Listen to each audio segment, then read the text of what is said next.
Teman-teman yang LBH Makassar dan LBH ini sudah terkonek dengan YouTube ya?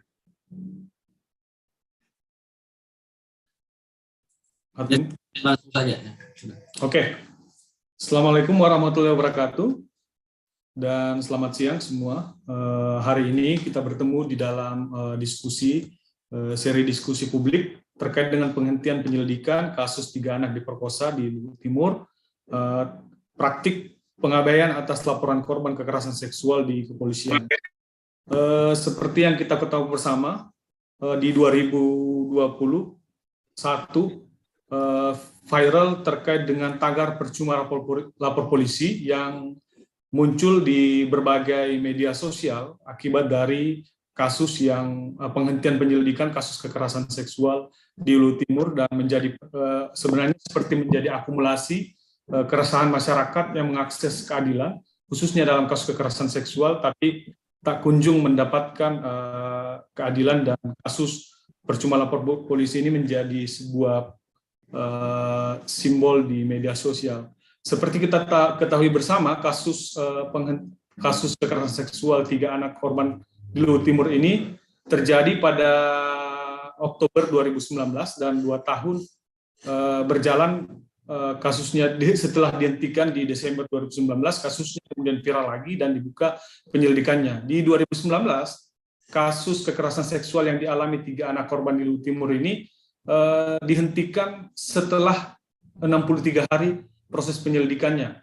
Jadi proses penyelidikannya terkesan singkat dan mengabaikan keterangan anak yang sebetulnya sejak 2019 konsisten kepada penyidik, kepada lembaga layanan, kepada semua yang memeriksa, menerangkan bahwa mereka mengalami kekerasan seksual, tapi sayangnya di Desember 2019 kasus ini kemudian dihentikan dan mengabaikan bukti-bukti yang lain.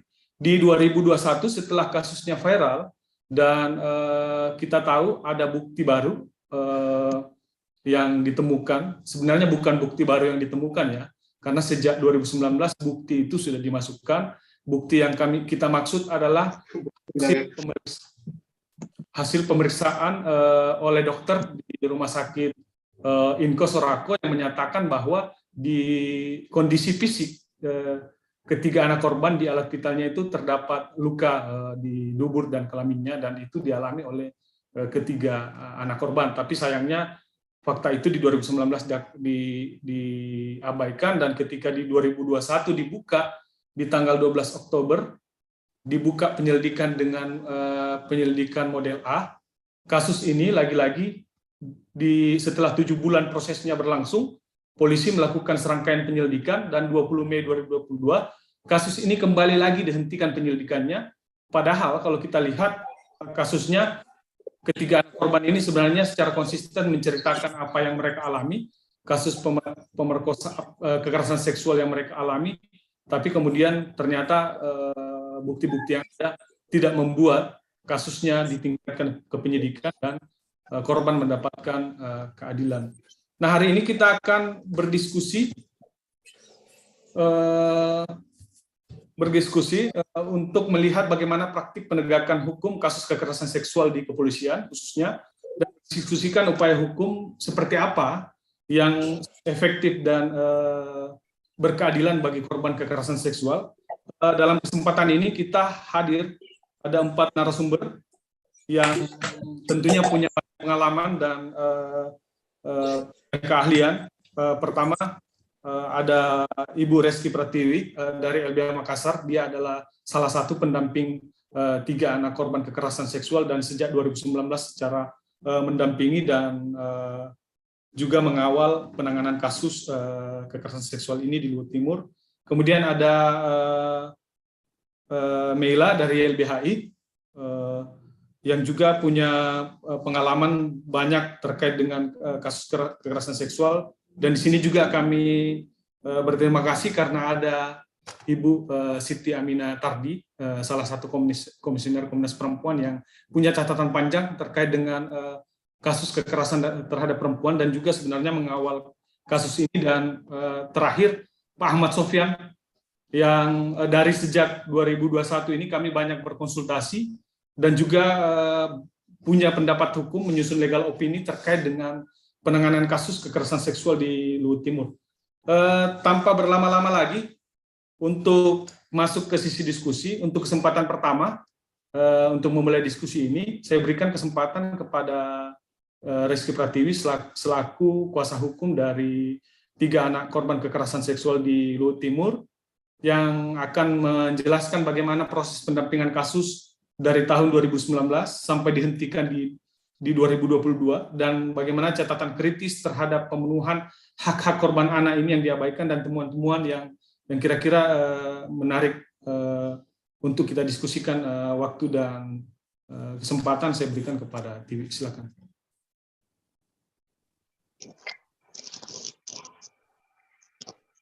Oke, makasih Kak Asis dan teman-teman semua, para pembicara yang sudah hadir. Dalam kesempatan ini, saya mewakili tim hukum dari para korban untuk memaparkan tadi catatan-catatan ya dari tim hukum terkait proses penanganan perkara. Tapi terlebih dulu, apakah suara saya terdengar jelas, Kak Asis? Coba diulang lagi. Halo? Ya, oke. Halo? Jelas. Oke ya? Oke. Silakan. Oke. Nah, di dalam kasus Luhut Timur ini, tim hukum dalam pendampingan tentu menyaksikan langsung bagaimana proses penyelidikan di tahun 2019. Ketika itu memang belum ada pendampingan, bantuan hukum, tetapi ketika ibu korban datang mengadu terhadap penghentian penyelidikan di tahun 2019, kami juga memberikan catatan-catatan terkait proses tersebut. Untuk mendapatkan konteks dari kasus ini, saya pertama-tama akan merekap singkat saja terkait proses penyelidikan di tahun 2019.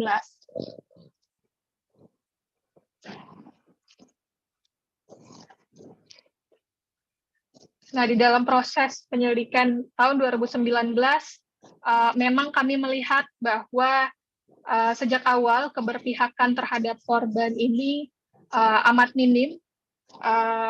Ini ditunjukkan dari, sebentar, apakah di layar ini sudah berpindah slide-nya?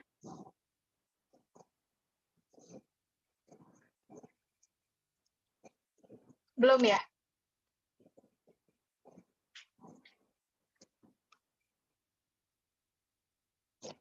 Oke. Nah, dalam proses penyelidikan di tahun 2019 inilah bukti-bukti yang dikumpulkan oleh penyidik pada saat itu, yang kami melihat sejak awal memang tidak berpihak pada korban. Catatan pertama adalah asesmen dari TP2A Luhut Timur, di mana prosesnya itu berpihak, itu dipertimbangkan sebagai bukti petunjuk. Jadi sebagaimana yang sebelumnya kami sampaikan, bahwa asesmen P2 TP2A Luhut Timur ini dilakukan oleh petugas yang punya konflik kepentingan, kemudian juga dilakukan dengan petugas yang tidak punya kapasitas untuk melakukan pemeriksaan anak, dan kemudian juga ada pendapat pribadi yang masuk di dalam asesmen tersebut. Nah, kemudian dari bukti-bukti yang diperoleh ini, hanya sebagian polisi kembali melakukan cherry picking ya di dalam proses penyelidikan ini, di mana bukti-bukti yang sebenarnya menguatkan keterangan anak itu dikesampingkan. Kemudian dalam proses interogasi, anak tidak didampingi orang tua, tidak didampingi juga oleh pendamping. Hasilnya dalam pemeriksaan tersebut tidak ditemukan fakta peristiwa secara utuh, sehingga polisi mengklaim bahwa hanya satu anak yang mengatakan bahwa terjadi kekerasan seksual. Namun di bukti penyelidikan lain seperti pemeriksaan psikiater dan pemeriksaan asesmen P2 TP2 Luhut Timur yang kami juga protes sebenarnya dalam prosesnya, itu Juga anak-anak menyatakan bahwa kekerasan seksual terjadi dilakukan oleh ayahnya. Nah, dalam proses interogasi, polisi justru mengesampingkan petunjuk-petunjuk tersebut dan menggunakan interogasi anak yang tidak layak tersebut untuk jadi alasan penghentian penyelidikan. Selanjutnya, catatan lainnya adalah polisi menggunakan ini tadi ya, menggunakan bukti yang melemahkan korban, namun abai pada bukti lain yang menunjukkan adanya kekerasan. Misalnya ada pemeriksaan mandiri yang dilakukan oleh pelapor, itu juga tujuan awalnya adalah karena anak-anak mengeluhkan sakit secara konsisten, makanya dibawa berobat. Nah, pemeriksaan itu menyatakan ada tanda-tanda kekerasan yang dialami oleh para anak. Kemudian yang ketiga adalah polisi berasumsi bahwa kasus ini ada motif tertentu dari si pelapor. Poin 3 ini kami kutipkan dari jawaban resmi polisi ke Komnas HAM ketika Komnas HAM meminta klarifikasi terkait penanganan kasus. Nah, di dalam suratnya itu menyatakan kasus ini adalah kasus rumah tangga yang dilaporkan oleh istri sendiri terhadap suaminya, rumah tangga mereka sudah cerai dan pihak suami menikah lagi. Kemudian juga ada pemeriksaan jiwa tanpa persetujuan dari pelapor, yang mana hasilnya itu waham. Terkait pemeriksaan jiwa ini kami sudah mengajukan protes juga, di mana prosesnya tidak sesuai dengan ketentuan pemeriksaan jiwa untuk kepentingan hukum. Nah, kemudian segala upaya yang sebelumnya kami lakukan lewat gelar perkara di Polda Sulsel, kemudian juga menyurat ke berbagai lembaga untuk meminta dukungan, dan juga menyurat langsung ke Bareskrim agar dilakukan kembali gelar perkara dan pembentukan tim khusus untuk melakukan penyelidikan baru, itu diabaikan. Kasus ini kemudian ramai lewat reportase dari Project Multatuli. Kemudian viralnya kasus ini tidak membuat penanganan kasus atau respon polisi terhadap kasus ini menjadi lebih baik, namun ketika berita ini ramai di pemberitaan, Humas Polres Luhut Timur melalui akun Instagramnya langsung melabeli reportase tersebut sebagai hoaks. Kemudian di dalam klarifikasi tersebut terlampir juga informasi nama orang tua dari anak korban. Jadi identitas pribadi anak korban itu muncul di dalam klarifikasi tersebut. Di rumah Tante Wida simpan sepeda tak? Kemudian poin selanjutnya adalah dalam banyak klarifikasi Polri melalui humasnya ketika pemberitaan ramai, ada framing terhadap pelapor yang menyebut bahwa laporan ini dilatar belakangi konflik mantan suami istri, serta menyebarkan informasi juga bahwa pelapor didiagnosa waham. Kemudian dokumen-dokumen penyelidikan tahun 2019 yang memuat identitas anak itu tersebar melalui akun-akun anonim, yang mana sebenarnya dokumen penyelidikan ini hanya dimiliki oleh penyidik tentu. Sehingga kami juga mempertanyakan bagaimana pengamanan atau penjagaan keamanan dokumen-dokumen tersebut oleh polisi sehingga bisa diakses oleh pihak lain ya. Tapi sejalan dengan itu juga muncul counter tagar tandingan dari Humas Polri yang mana di situ disebut polisi sesuai prosedur. Ini bersamaan juga dengan tersebarnya dokumen-dokumen yang diupload oleh akun-akun anonim tersebut.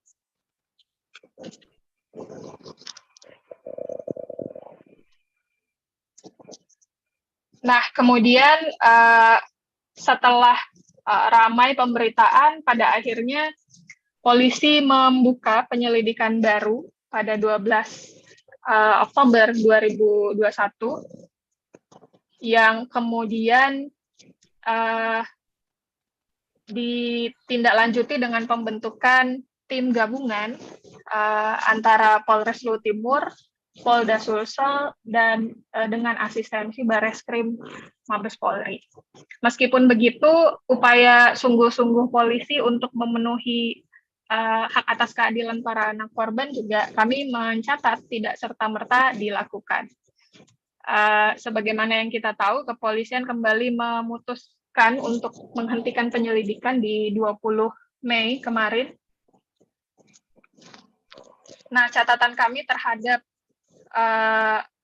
laporan polisi baru ini, laporan polisi model A, itu selain dari dokumen-dokumen penyelidikan di tahun 2019 yang dimasukkan ke dalam LP model A, ada beberapa bukti baru yang dikumpulkan oleh penyidik.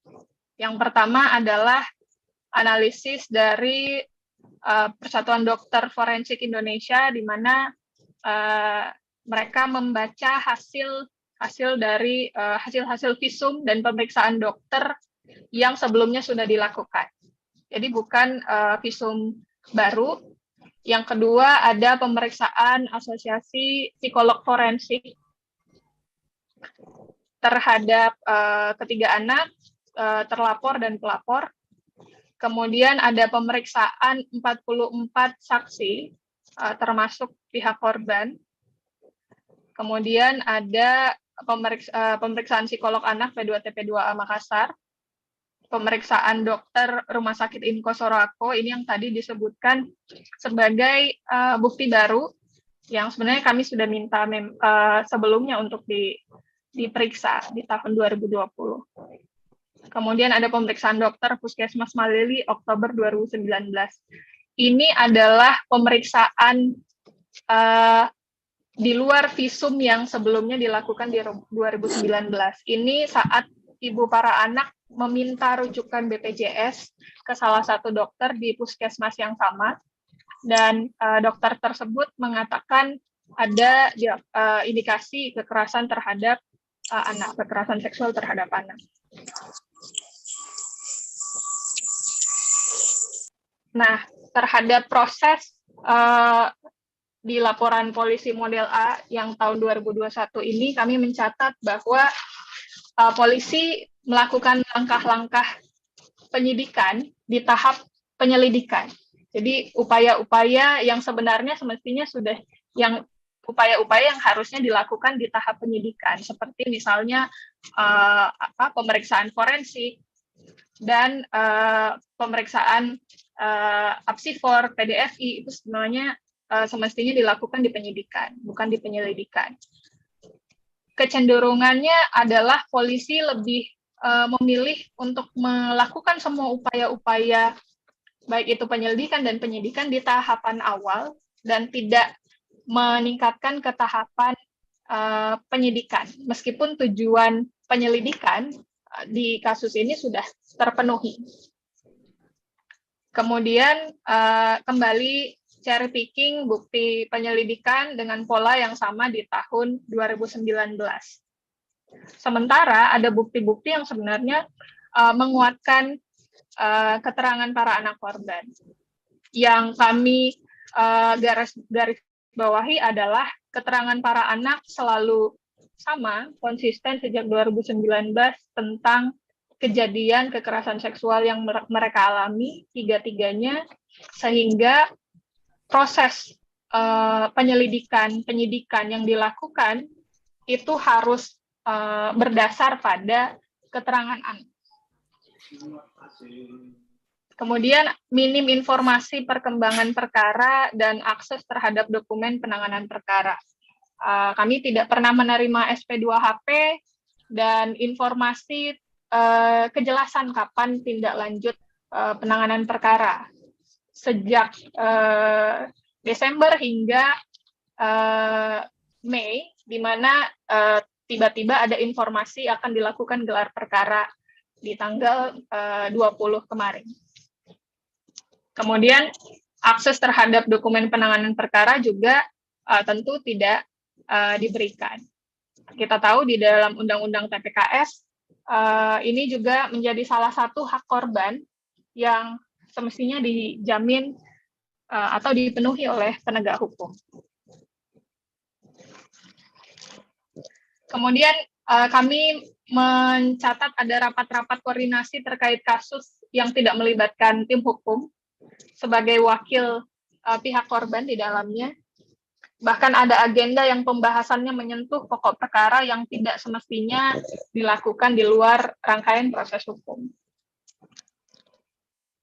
Kemudian karena minim informasi dan minim ruang partisipasi bagi korban, sehingga tidak ada ruang sama sekali untuk korban terlibat dan memantau proses penanganan perkara. Kemudian informasi gelar perkara yang tiba-tiba, dan tentu kami anggap ini terburu-buru, penghentian penyelidikan kembali dilakukan.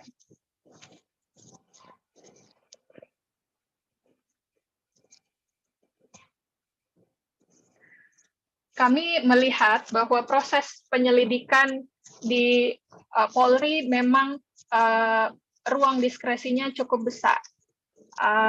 Sementara kewenangan sepenuhnya kewenangan polisi dalam mengumpulkan bukti-bukti, mencari petunjuk-petunjuk agar fakta peristiwa bisa terbuka. Di satu sisi kapasitas lembaga dan personil di institusi Polri terhadap penanganan kasus-kasus kekerasan seksual masih sangat lemah, sehingga ini berbahaya bagi laporan-laporan kasus kekerasan seksual yang masuk ke Polri sebagai pintu awal di dalam proses sistem peradilan pidana.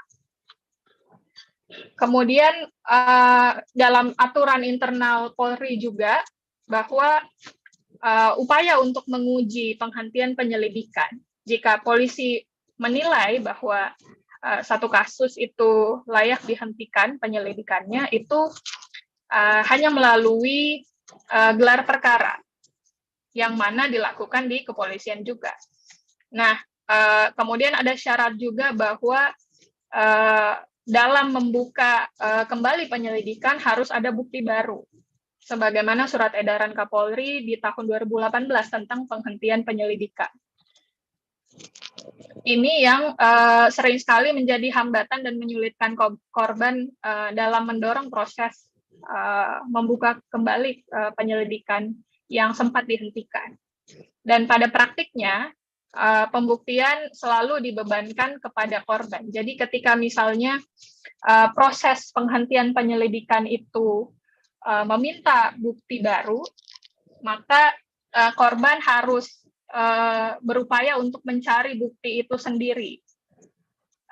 Tetapi korban kan tidak punya kewenangan yang sama dengan penyidik, sehingga ini tentu sangat memberatkan.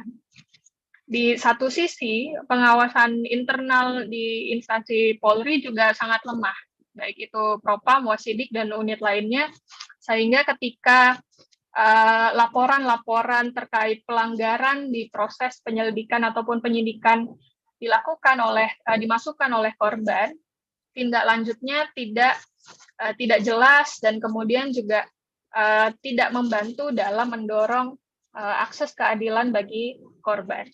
Dalam hal ini untuk mendorong kasusnya bisa berjalan sebagaimana mestinya.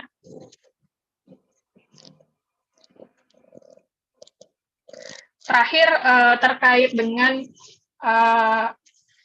penanganan Polri di dalam kasus ini, kami menganggap bahwa tentu sangat tidak mempertimbangkan kepentingan korban. Keterangan anak sekali lagi adalah yang paling utama di dalam membuka kasus-kasus kekerasan seksual terhadap anak, dan kami menganggap ketika anaknya secara konsisten menyebutkan bahwa dia memang mengalami, maka itu adalah indikasi yang kuat bahwa polisi harus menggali dan menindaklanjuti dengan proses yang lebih lanjut, tidak buru-buru melakukan penghentian penyelidikan. Kurang lebih begitu, Kak Asis. Mungkin bisa nanti lebih banyak kita lanjut di sesi diskusi. Saya kembalikan ke moderator. Terima kasih Tiwi sudah memaparkan terkait dengan proses pendampingannya selama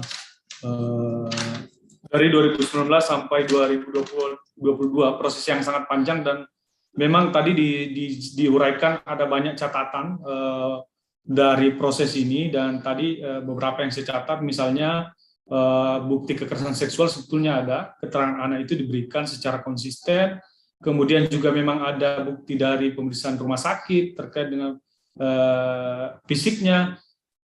Namun kemudian ada catatan tadi bahwa penyidikan itu memang proses penyelidikan itu tidak berangkat dari keterangan anak dan sudah ada asumsi yang mulai dibangun bahwa ini terkait dengan kasus KDRT. Kemudian justru yang dilakukan adalah mencari bukti-bukti yang melemahkan keterangan anak, misalnya memeriksa kejiwaan ibunya yang sebetulnya tidak relevan dengan kasusnya. Kemudian polisi juga melakukan proses yang cukup banyak di tahap penyelidikan, bukan di penyidikan, misalnya memeriksa forensik, memeriksa psikolog, dokter forensik dan psikologi forensik, dan memeriksa 42 saksi. Mungkin ini nanti bisa diberikan pemahaman oleh ahli. Tapi sebelum kita ke ahli, kita mungkin akan ke Meila dulu dari YLBHI untuk memberikan gambaran kepada kita terkait catatan YLBHI terkait dengan tagar percuma lapor polisi, dan kemudian YLBHI juga kan memiliki 17 kantor yang mencatat bahwa kasus yang paling tinggi adalah kasus kekerasan seksual, tetapi kemudian akses keadilannya juga yang paling rendah, dan punya hasil penelitian terkait dengan bagaimana kasus kekerasan seksual di kepolisian. Mungkin dikaitkan tadi dengan yang disampaikan tadi soal perspektif yang lemah, kemudian kapasitas yang lemah. Catatan-catatan ini perlu kita dengarkan dari YLBHI. Waktu dan kesempatannya saya berikan kepada Mila. Silakan. Terima kasih Bang Aziz dan selamat siang semuanya. Assalamualaikum warahmatullahi wabarakatuh. Perkenalkan saya Maila Nurul Fajriah dari YLBHI. Di sini kami coba menjelaskan gitu ya. YLBHI pernah melakukan penelitian bersama dengan 17 LBH kantor, tapi penelitian ini memang penelitian yang terbatas hanya di 17 LBH kantor dan pastinya di 17 provinsi saja, yang itu ditangani oleh teman-teman LBH kantor dari Aceh hingga Papua di 17 kantor. Untuk saat ini saya ingin memaparkan sedikit tentang hasil penelitian ini. Memang penelitian ini ada di tahun 2020, yang kemudian kami publikasikan di tahun 2021. Jadi memang sudah lewat 1 tahun, tapi dari hasil penelitian ini juga kami melihat bahwa masih banyak yang relevan dan bahkan mungkin tidak ada perbaikan gitu ya pada institusi hukum yang selama ini menangani salah satunya adalah kasus kekerasan seksual. Begitu. Kami coba melihat di tahun 2020 ini sebenarnya kasus yang ditangani oleh 17 LBH dan 17 LBH kantor itu ada 145 kasus dengan jumlah korbannya itu sebanyak 239 orang. Kalau misalnya kita lihat dari grafik yang ada di kanan layar gitu ya, ada satu kasus yang itu korbannya itu banyak gitu. Ada contohnya di LBH Bali, ada juga di LBH Yogyakarta, bahkan ada juga di LBH Padang yang satu kasus itu ada 2 korbannya begitu. Jadi memang mungkin dalam satu kasus itu dari satu pelaku itu ada beberapa korbannya, lebih daripada 2 atau 3 orang. Memang yang paling banyak tadi memang disebutkan oleh Kak Aziz juga bahwa dari sekian banyak laporan kekerasan terhadap perempuan tadi itu yang mayoritas itu ada di pelecehan seksual, itu 28% kasus. Lalu ada juga kekerasan berbasis gender online karena saat itu di tahun 2020 kita baru memasuki pandemi COVID-19 yang kemudian KBGO ini juga menjadi salah satu kasus yang paling banyak terjadi dan dilaporkan di LBH-LBH kantor gitu ya. Dari 239 korban yang tadi kami sebutkan itu, dia ternyata tidak hanya mengalami satu tindakan kekerasan saja, tapi dari 239 korban lalu ada 526 tindakan kekerasan. Misalnya gitu ya, ada 66 orang mengalami pemerkosaan, kekerasan psikis sebanyak 62 orang, tapi kemudian mereka juga mengalami kekerasan yang lainnya. Ada yang pemaksaan aborsi, lalu juga ada yang janji kawin, lalu kemudian juga ada yang mengalami eksploitasi seksual. Jadi memang dari satu korban dia mendapatkan banyak sekali tindakan kekerasan yang dilakukan oleh pelakunya. Yang pertama itu ada pelecehan seksual, lalu ada pemerkosaan dan kekerasan psikis, yang kemudian juga ada kekerasan berbasis gender online untuk kasus kekerasan seksual. Kemudian kami melihat bahwa relasi dengan korban memang mayoritas dari data yang kami dapatkan itu ada pada lingkungan orang-orang yang terdekat gitu ya, ada relasi pertemanan, ada mantan pacar gitu ya, ada relasi keluarga, ini juga paling banyak, yang juga menjadi salah satu kasusnya di Luwu Timur, ini ada relasi keluarga yang terjadi, yang kami melihat bahwa ada relasi yang timpang dan juga memanfaatkan situasi dalam ketimpangan tersebut. Nah, dominannya angka ini kan ada di pertemanan, seperti dijelaskan di atas sesuai dengan tipikal dan profil pelakunya. Ada juga sebenarnya ada yang relasi tetangga gitu ya, bahkan juga relasi agama. Kalau misalnya teman-teman mungkin juga melihat itu ya, beberapa kasus kekerasan seksual itu terjadi bahkan di institusi-institusi keagamaan. Nah, lalu dari semua data itu kemudian kami menanyakan gitu ya, berapa banyak orang atau berapa banyak korban yang mereka mau memproses kasusnya itu kerana hukum, mau memprosesnya dulu. Ternyata hanya 51,4%,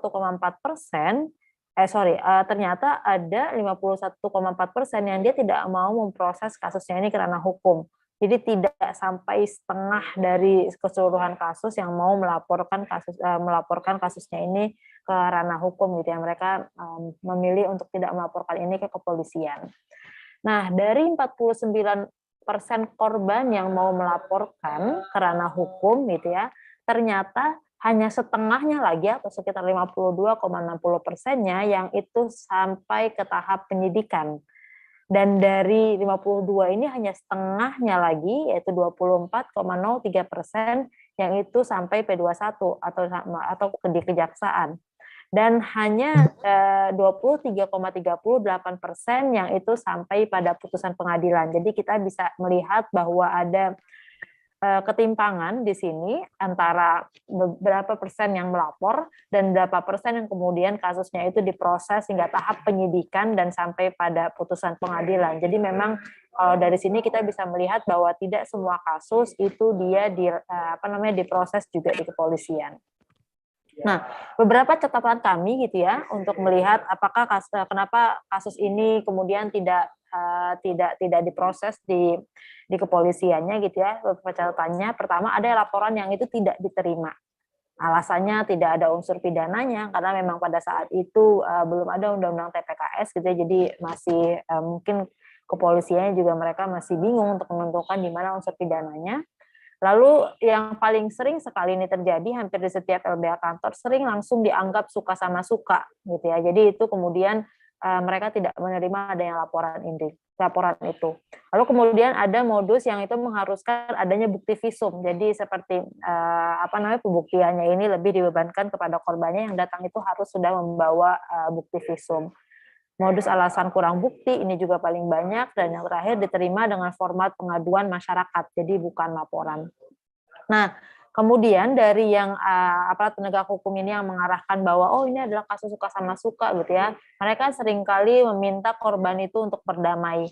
Dari mulai banyak sekali modus-modusnya gitu ya, dari proses yang diperlama, lalu memaksa adanya perdamaian, bahkan gitu ya di Kota Waringin Barat itu kekerasan seksual itu didorong untuk mediasi. Hasilnya memang pelaku diberhentikan dari kampus, tapi kampus juga belum memberhentikan, tapi kemudian di proses pidananya itu tidak dilakukan. Lalu kemudian yang menjadi catatan kami juga ternyata untuk penyidik yang laki-laki gitu ya, tidak hanya penyidik tapi juga dimulai dari proses di PTSP-nya, membuat korban itu dia sulit memberikan keterangan karena merasa tidak nyaman gitu ya, beberapa merasa tidak nyaman. Dan yang kedua mungkin juga ketidaknyamanan ini membuat korban itu akhirnya mundur gitu ya, mundur untuk memberikan keterangan gitu. Itu ada di beberapa LBH kantor. Lalu kemudian tadi untuk kasus yang dinyatakan kurang bukti atau pembuktian itu dibebankan kepada korban, biasanya untuk korban juga diminta menghadirkan saksi, atau misalnya mereka juga menolak laporan karena belum ada visum, dan bahkan untuk di kasus KBGO, polisi menolak bukti screenshot. Jadi biasanya untuk kasus-kasus KBGO ini kan ada di bukti screenshot, tapi kadang polisi dia menolak pertama karena tidak adanya istilah kekerasan ataupun ancaman yang spesifik gitu, atau yang kedua biasanya karena tidak jelas foto atau video itu punya siapa gitu ya, karena kan kadang beberapa korban itu mendapatkan video ataupun foto yang itu tidak terlihat wajahnya, dan itu biasanya juga kadang tidak diterima oleh kepolisian. Bahkan ada di beberapa kasus yang polisi itu dia meminta uang kepada korban atau keluarga, dan salah satunya itu untuk proses penangkapan pelaku biasanya. Dan yang paling sering juga ada stigma dan menyalahkan korban. Lalu proses hukum jadi sarana impunitas bagi pelaku, ini juga beberapa terjadi. Proses pembuktian membuat korban mengalami trauma berikutnya, dan yang terakhir ada undue delay untuk beberapa kasus. Dan dari penelitian ini juga kami menemukan beberapa poin gitu ya untuk proses di penuntutan dan persidangan. Yang memang selama ini sering sekali terjadi adalah jaksa dan hakim tidak memiliki perspektif dan cenderung menyalahkan korban. Bahkan di beberapa kasus, contohnya di Universitas Riau yang baru saja terjadi, hakim ini malah terkesan seperti pengacaranya pelaku, gitu ya. Jadi memang lebih berpihak kepada pelakunya, di luar daripada perspektifnya yang kadang buruk terhadap kasus kekerasan seksual. Lalu ada juga di beberapa kasus yang dia tidak memberitahukan ada agenda dakwaan dan pembuktian, sehingga korban dan pelaku disidangkan dalam satu ruangan. Jadi korban kemudian dia tidak siap untuk memberikan keterangan. Di kasus LGBT, pakaian pelaku menjadi sasaran stigma. Lalu ada juga kami menemukan bahwa kerap menolak adanya pendampingan, gitu ya, di beberapa kota. Kemarin bahkan di kasus Luwu Timur kalau tidak salah, gitu ya, di awal mereka kasus ini juga tidak ada pengacaranya gitu ya. Lalu juga yang terakhir, kedekatan jaksa dan hakim membuat korban tidak nyaman, terlebih di sisi lain penuntut sangat sulit untuk diajak koordinasi. Dari sekian banyak kasus yang terjadi di 17 LBH kantor, kami melihat ada beberapa poin yang menjadi catatan kami. Yang pertama ada di pemulihan korban. Proses hukum yang berjalan itu tidak berarti adanya pemulihan psikologis dan psikososial terhadap korban. Masih ditemukan kasus-kasus di mana restitusi dan kompensasi tidak diberitahukan atau diupayakan oleh aparat penegak hukumnya. Dan juga termasuk untuk penanganan kelompok khusus di anak dan disabilitas, proses pemeriksaan di setiap tingkatan kerap masih tidak menerapkan pendekatan khusus bagi perempuan, anak, dan disabilitas. Bahkan di kasus kekerasan seksual yang korbannya adalah disabilitas, penegak hukum belum memahami hak dan kebutuhan korban sebagaimana dimandatkan Undang-Undang Nomor 8 Tahun 2016. Bahkan gitu ya, aparat tidak menguasai aturan internal di lembaganya. Lalu ada juga untuk di kasus kekerasan anak tadi yang rendahnya kapasitas dan perspektif, dan kami juga mencontohkan apa yang terjadi di Makassar di kasus Luwu Timur gitu ya, yang anak-anaknya dia tidak didampingi advokat di awal gitu ya, dan mendapatkan pernyataan dan pertanyaan yang malah menyudutkan korban. Dan yang terakhir, tidak adanya jaminan keamanan bagi pendamping korban gitu. Nah, jika kita melihat dari beberapa hasil penelitian ini dengan kalau kita menyambungkan dengan tagar percuma lapor polisi gitu ya, kami melihat di sini sebenarnya ada semacam rasa tidak percaya terhadap kepolisian gitu ya untuk menyelesaikan kasus-kasus kekerasan seksual. Terlepas daripada perspektif yang tidak berpihak kepada korban, lalu juga kedua dengan proses pidana yang sangat panjang gitu ya, dan juga tidak ada kepastian pemulihan bagi korban, kemudian itu juga membuat korban akhirnya dia mundur teratur untuk tidak melaporkan kasusnya di kepolisian. Tetapi kami melihat dengan adanya Undang-Undang TPKS yang terbaru yang mungkin nanti akan banyak dijelaskan juga oleh Mbak Ami, mungkin ini sebenarnya adalah salah satu peluang gitu ya bagi teman-teman korban bahkan juga pendamping yang itu bisa mendapatkan seluruh proses dari awal pelaporan sampai pemulihan yang itu bisa komprehensif gitu ya untuk korban dan juga untuk pendampingnya. Hanya saja kan kita masih belum melihat gitu ya secara prakteknya ini nanti bagaimana dan mungkin akan menjadi catatan kita sendiri untuk terus mengawal Undang-Undang TPKS ini berjalan. Begitu, sekian dari kami dalam mempresentasikan hasil penelitian yang dilakukan oleh YLBHI terkait proses pelaporan atau proses hukum beberapa tindakan kasus kekerasan seksual yang terjadi di 17 LBH kantor. Saya cukupkan, terima kasih Bang Aziz dan teman-teman semuanya. Assalamualaikum warahmatullahi wabarakatuh. Terima kasih Mela dari LBHI sudah memaparkan tadi beberapa catatan hasil penelitian dan memang akhirnya mengkonfirmasi bahwa kasus kekerasan seksual, kasus kekerasan terhadap perempuan dan anak adalah kasus yang jumlahnya sangat tinggi. Yang tadi saya garis bawahi bahwa ternyata dari 51,4% korban yang memutuskan untuk melapor, tapi kasusnya yang sampai ke pengadilan, putusan pengadilan hanya sampai 23,38%, tidak sampai seperempatnya. Tadi beberapa yang saya catat bahwa kendalanya ada pada perspektif aparat penegak hukum yang memang bisa disimpulkan tidak berpihak pada korban sehingga kemudian hak-hak yang lain juga diabaikan. Ada proses victim blaming, ada undue delay, kemudian pembuktian membuat trauma, dan tadi ada catatan juga yang seperti juga terjadi di kasus Luhut Timur bahwa seringkali yang dibebankan pembuktian itu ada pada korban. Jadi korbanlah yang dipaksa untuk menyerahkan bukti. Tanpa ada bukti yang diserahkan, maka prosesnya pun akan terhambat. Dan ini akan memunculkan juga sebenarnya pada akhirnya orang menjadi terakumulasi dan berkesimpulan bahwa percuma lapor polisi. Nah, di sini bersama kita ada Pak Ahmad Sofyan, ahli hukum pidana dari Universitas BINUS, yang juga banyak sekali terlibat menjadi ahli di kasus kekerasan seksual. Dan dalam kasus ini Pak Ahmad Sofyan juga intens berkomunikasi dengan tim hukum dan memberikan opininya, memberikan pendapat hukumnya yang kami juga serahkan kepada KL, dan pada kesempatan ini akan menjelaskan terkait dengan pendapat hukumnya terkait dengan kasus ini. Kemudian bagaimana tadi disampaikan bahwa ada kendala dalam pembuktian dalam kasus KS, dan memberikan juga catatannya terkait dengan penghentian penyelidikan dalam kasus ini, seperti misalnya tadi di awal sudah ada bukti-bukti yang diserahkan, kemudian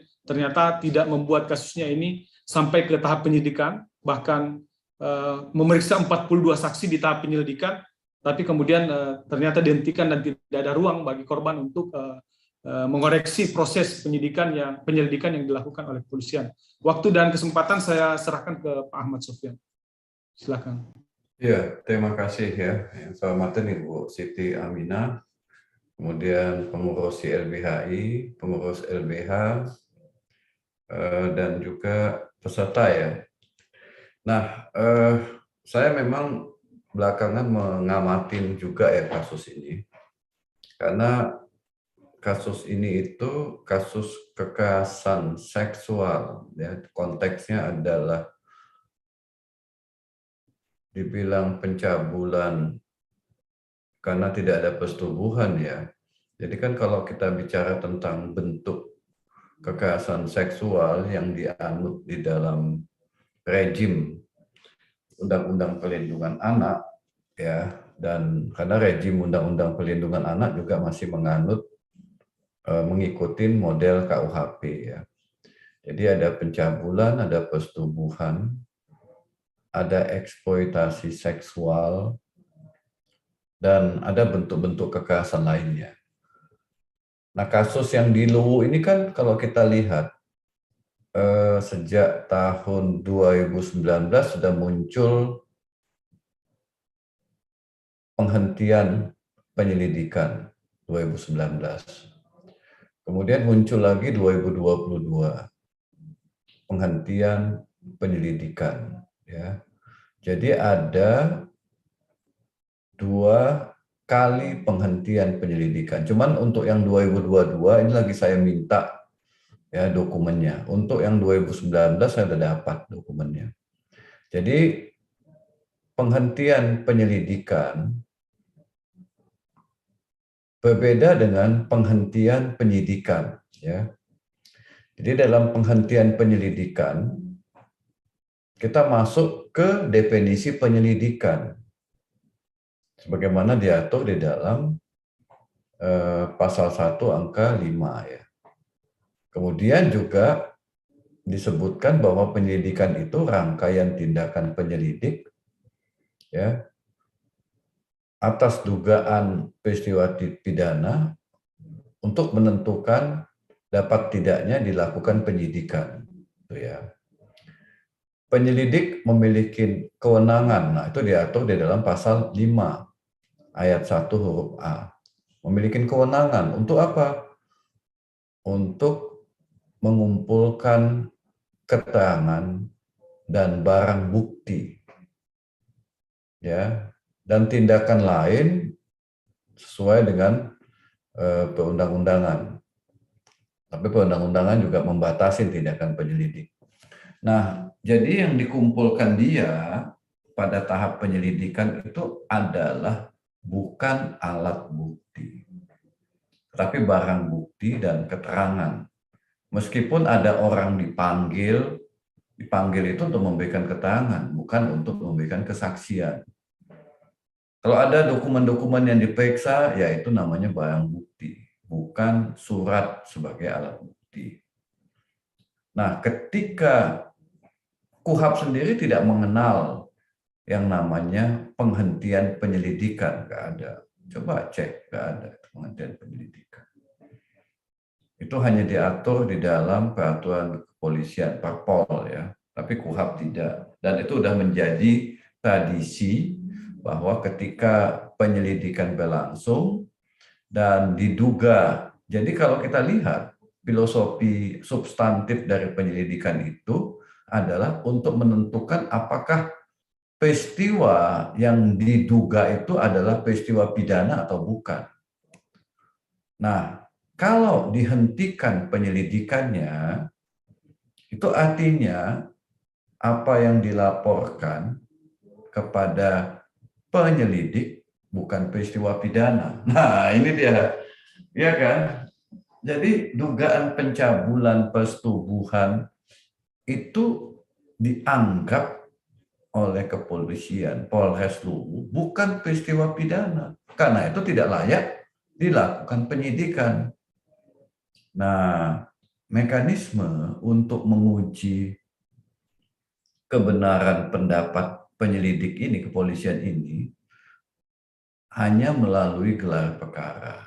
Itu ya, gelar perkara. Saya tidak tahu dalam gelar perkara itu apakah wakil dari masyarakat diundang, misalnya LBH atau pelapor, ya.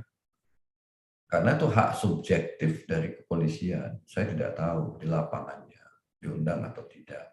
Karena itu menjadi hak subjektif dari kepolisian, maka tidak ada objektivitas dalam menentukan dalam gelar perkara itu untuk menentukan apakah peristiwa yang diduga itu adalah peristiwa pidana atau bukan. Dengan kata lain, kalau terbitnya penghentian penyelidikan dalam konteks normatif, berarti apa yang dilaporkan itu bukan peristiwa pidana. Jadi bukan peristiwa pidana, bukan tidak cukup bukti, ya itu beda. Kecuali dari penyelidikan naik ke penyidikan, lalu dihentikan. Nah, itu ada kemungkinan tidak cukup alat bukti, karena alat bukti itu ada di area penyidikan. Penyelidikan tidak ada barang bukti, tidak ada alat bukti, yang ada barang bukti dan keterangan. Jadi dari keterangan-keterangan yang dikumpulkan dalam proses penyelidikan itu disimpulkan. Saya bicara dari konteks juridis ya. Disimpulkan ini bukan peristiwa pidana. Jadi bukan disimpulkan ini tidak cukup bukti, bukan. Kalau dia bilang ini tidak cukup bukti, itu artinya ini udah naik ke penyidikan, udah naik ke sidik. Itu satu poin yang ingin saya sampaikan. Ya,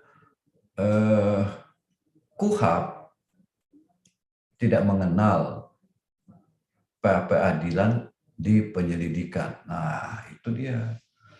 Sehingga kita tidak punya cukup waktu, tidak memiliki peranata yang menguji secara objektif terkait dengan terbitnya penghentian penyelidikan. Ya, jadi itulah yang dimanfaatkan oleh Polri, kepolisian, supaya dia tidak dipapit di filternya di penyelidikan. Kalau udah naik penyidikan, dihentikan, kita bisa paper itu penyidik. Ya, kita ajukan permohonan pra-peradilan atas dihentikannya, atas terbitnya SP3. Tapi di penyelidikan, nah itu dia bilang dari keterangan yang kami periksa tidak cukup menyatakan laporan tersebut sebagai tindak pidana pencabulan dan atau persetubuhan pada anak. Itu satu hal yang harus dipahami juga ya ketika kita melihat terbitnya surat penghentian penyelidikan itu. Nah, terkait dengan yang itu dari sisi hukum pidana formil ya. Sekarang saya masuk ke hukum pidana material ya. Mungkin saya ada PPT sedikit ya. PPT ini bukan yang baru sebetulnya karena saya sudah menulis soal ini beberapa kali ya. Sudah beberapa kali, paling hanya saya update saja.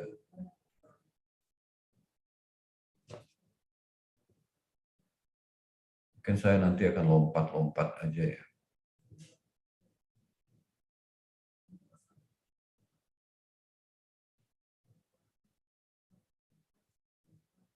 Nah, kenapa langsung terima kasih?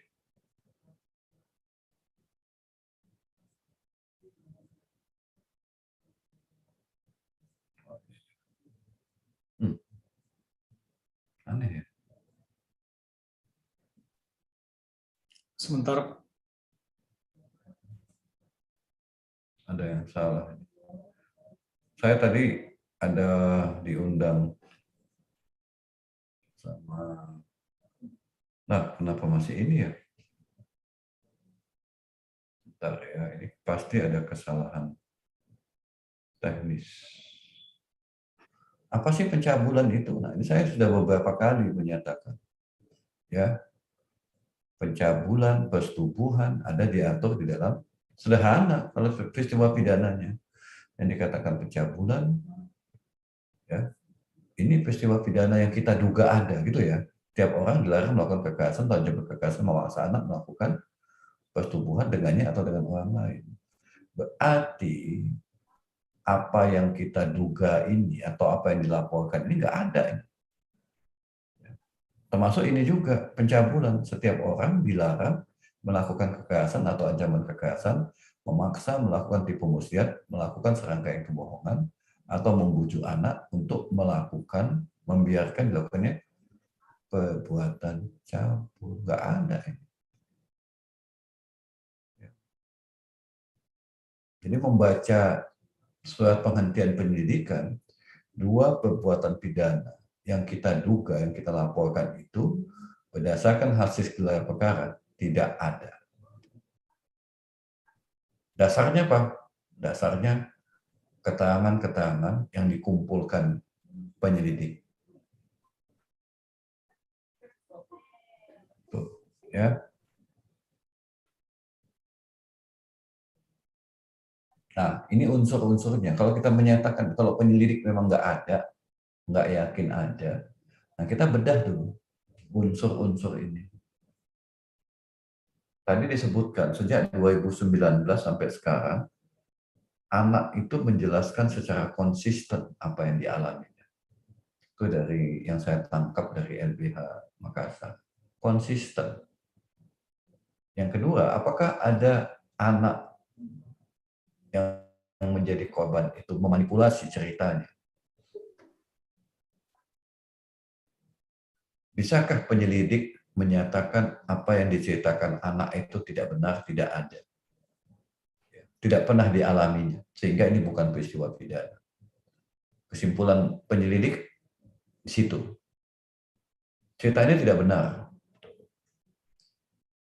Gimana ya kita mau menguji pandangan penyelidik itu bahwa peristiwanya soal alat bukti itu nanti naik dulu lah di sprendik, naik dulu, nanti dulu.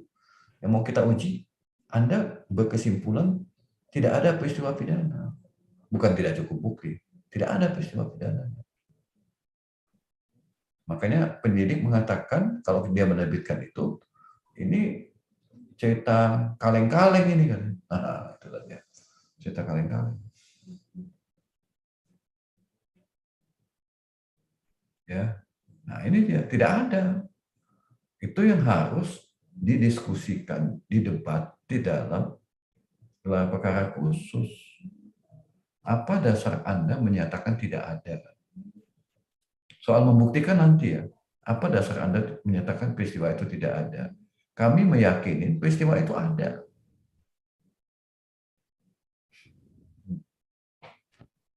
Jadi ini antara ada versus tidak ada.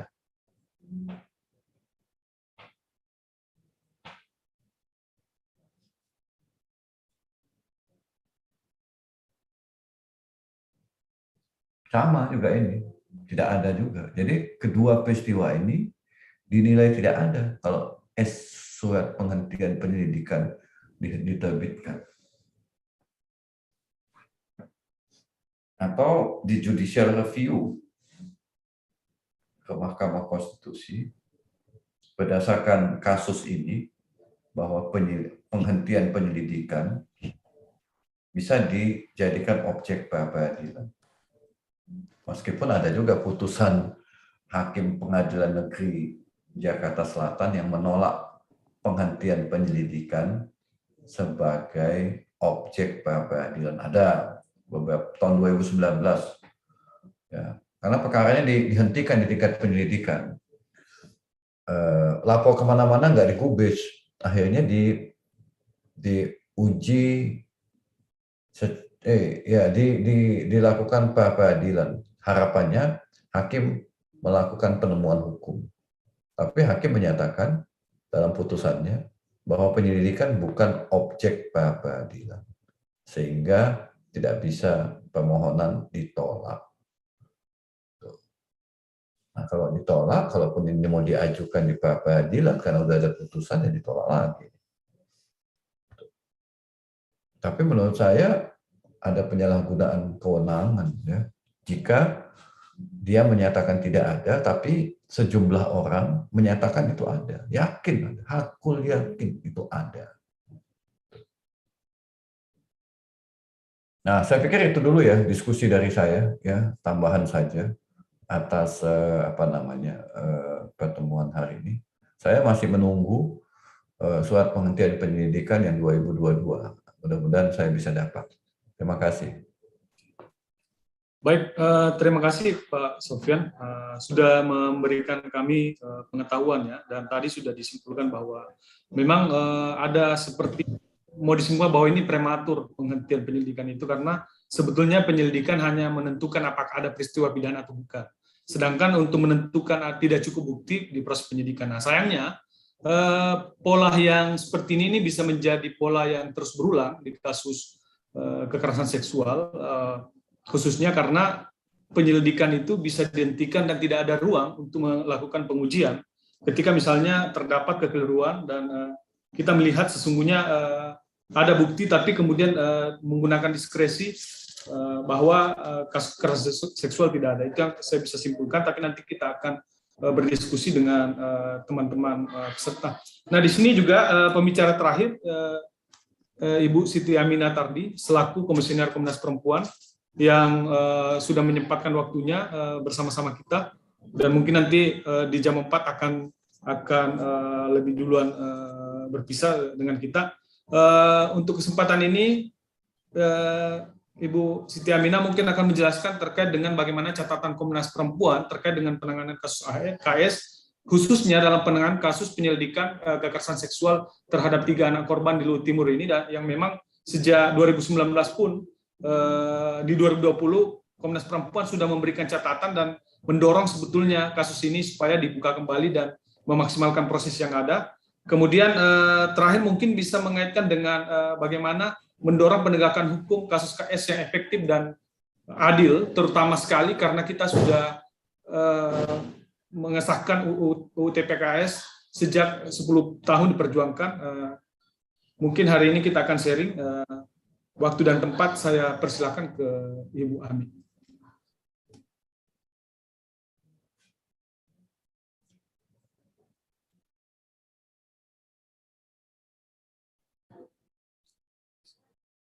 Silakan, Bu.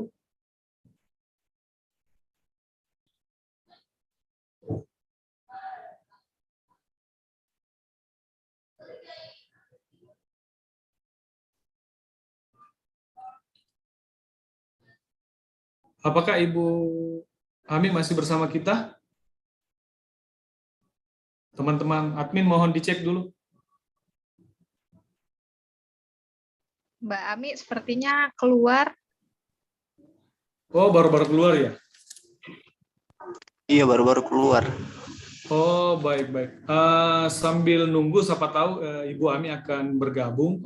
Untuk itu, sambil menunggu Ibu Ami bergabung, mungkin dari teman-teman peserta punya pertanyaan terkait dengan pemaparan 3 narasumber tadi, terkait proses penyelidikan di kasus penghentian penyelidikan kasus kekerasan seksual terhadap 3 anak korban di Luhut Timur, atau mungkin bisa sharing pengalaman proses yang pernah dijalani.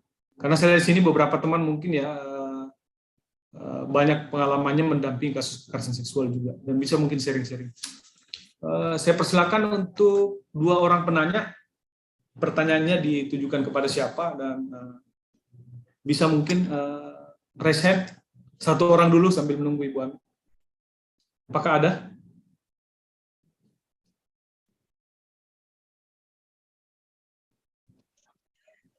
Ada yang mau raise hand? Bertanya?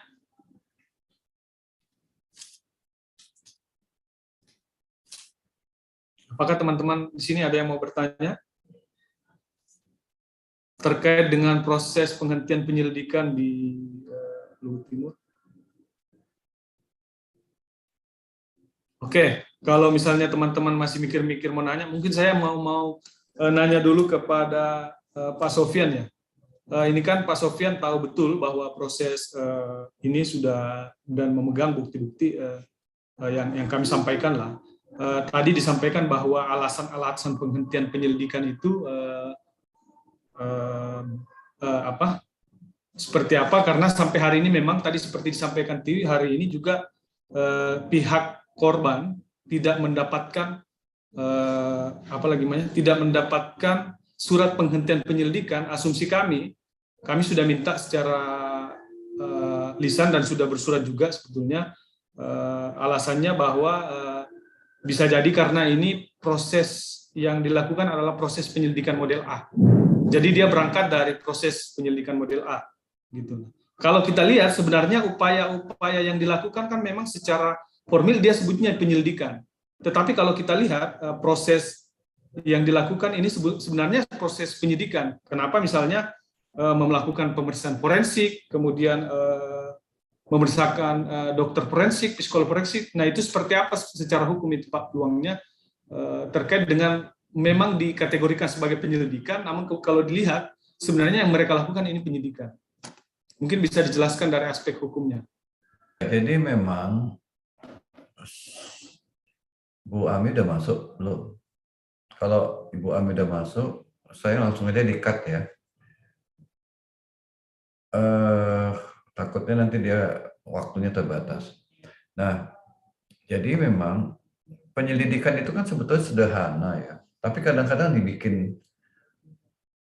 ribet sama Polri, ya. Sederhana. Jadi tugas dia dibuat KUHAP juga sederhana. Ya, itu kan free investigation, ya. Kalau memang di negara-negara common law itu tidak ada yang namanya free investigation. Yang ada adalah tindakan intelijen dan penyidikan langsung. Tidak ada yang namanya pre-intelligence. Sehingga memang dalam prakteknya penyelidikan itu digabung. Ada sebahagian tindakan penyidikan dilakukan di penyelidikan.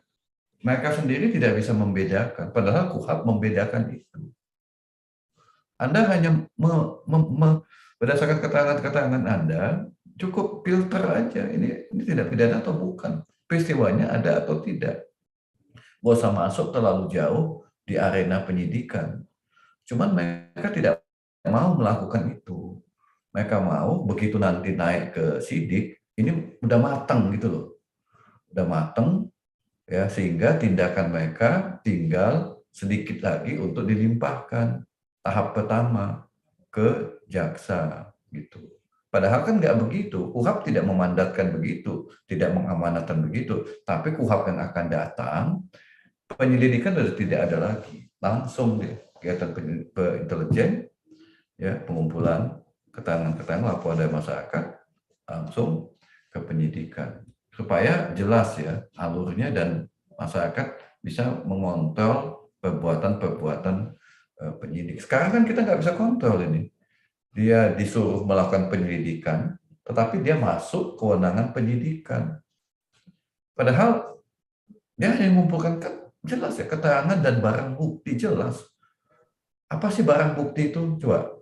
Yang dikatakan barang bukti itu adalah alat yang digunakan untuk melakukan kejahatan atau hasil dari kejahatan. Jadi alat yang digunakan. Keterangan itu apa? Ya dari pelapor, terlapor. Ya. Lalu ya mungkin ditambah dengan keterangan-keterangan lain lah ya. Korban kah? Atau siapalah. Dah, lalu disimpulkan, ini tidak pidana atau bukan. Berdasarkan keterangan-keterangan, oh ya ini tidak pidana, dugaan tidak pidana, bukan tidak pidana, dugaan tidak pidana. Ayo kita naikkan ke penyidikan. Nah disitulah tadi itu yang disebutkan, forensik dicari, segala macam digunakan. Karena udah memakan biaya yang tinggi, baru masuk ke penyidikan. Secara normatif itu sebetulnya pesan KUHAP, tapi itu tidak mereka lakukan.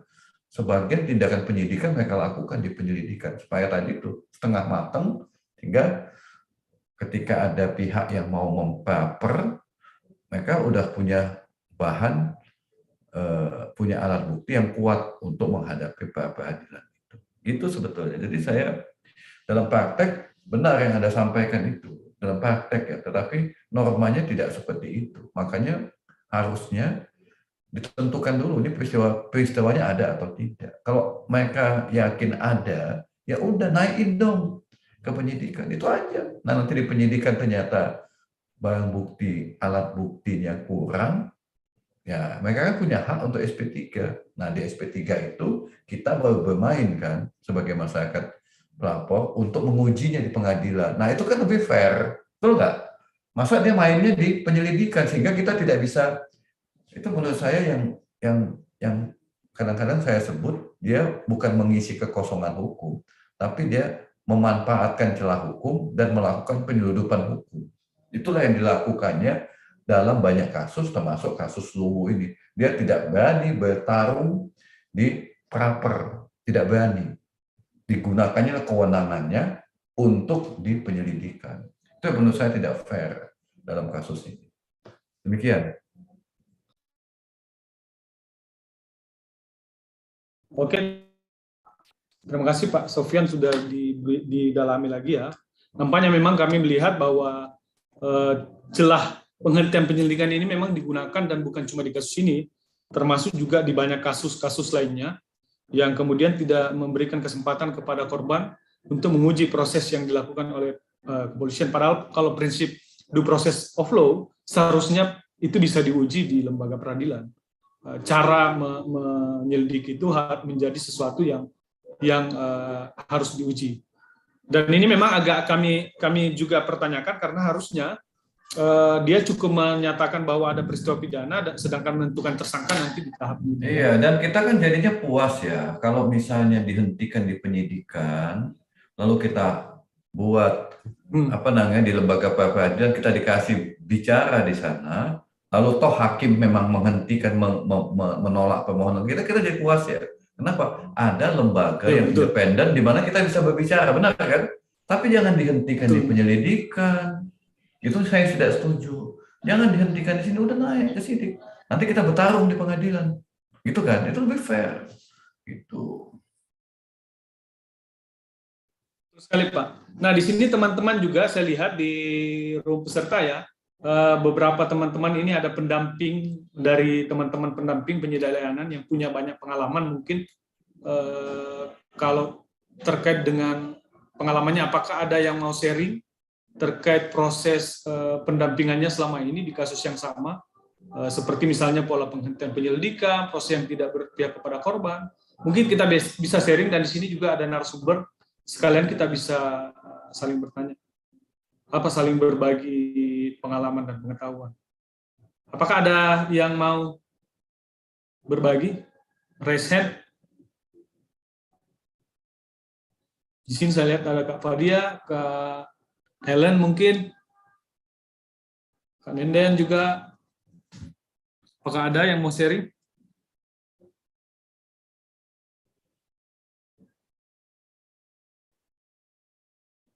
Oke, Kak Fahri, silakan buka mic-nya dan silakan mengajukan pertanyaan. Oke, Ajis, terima kasih teman-teman.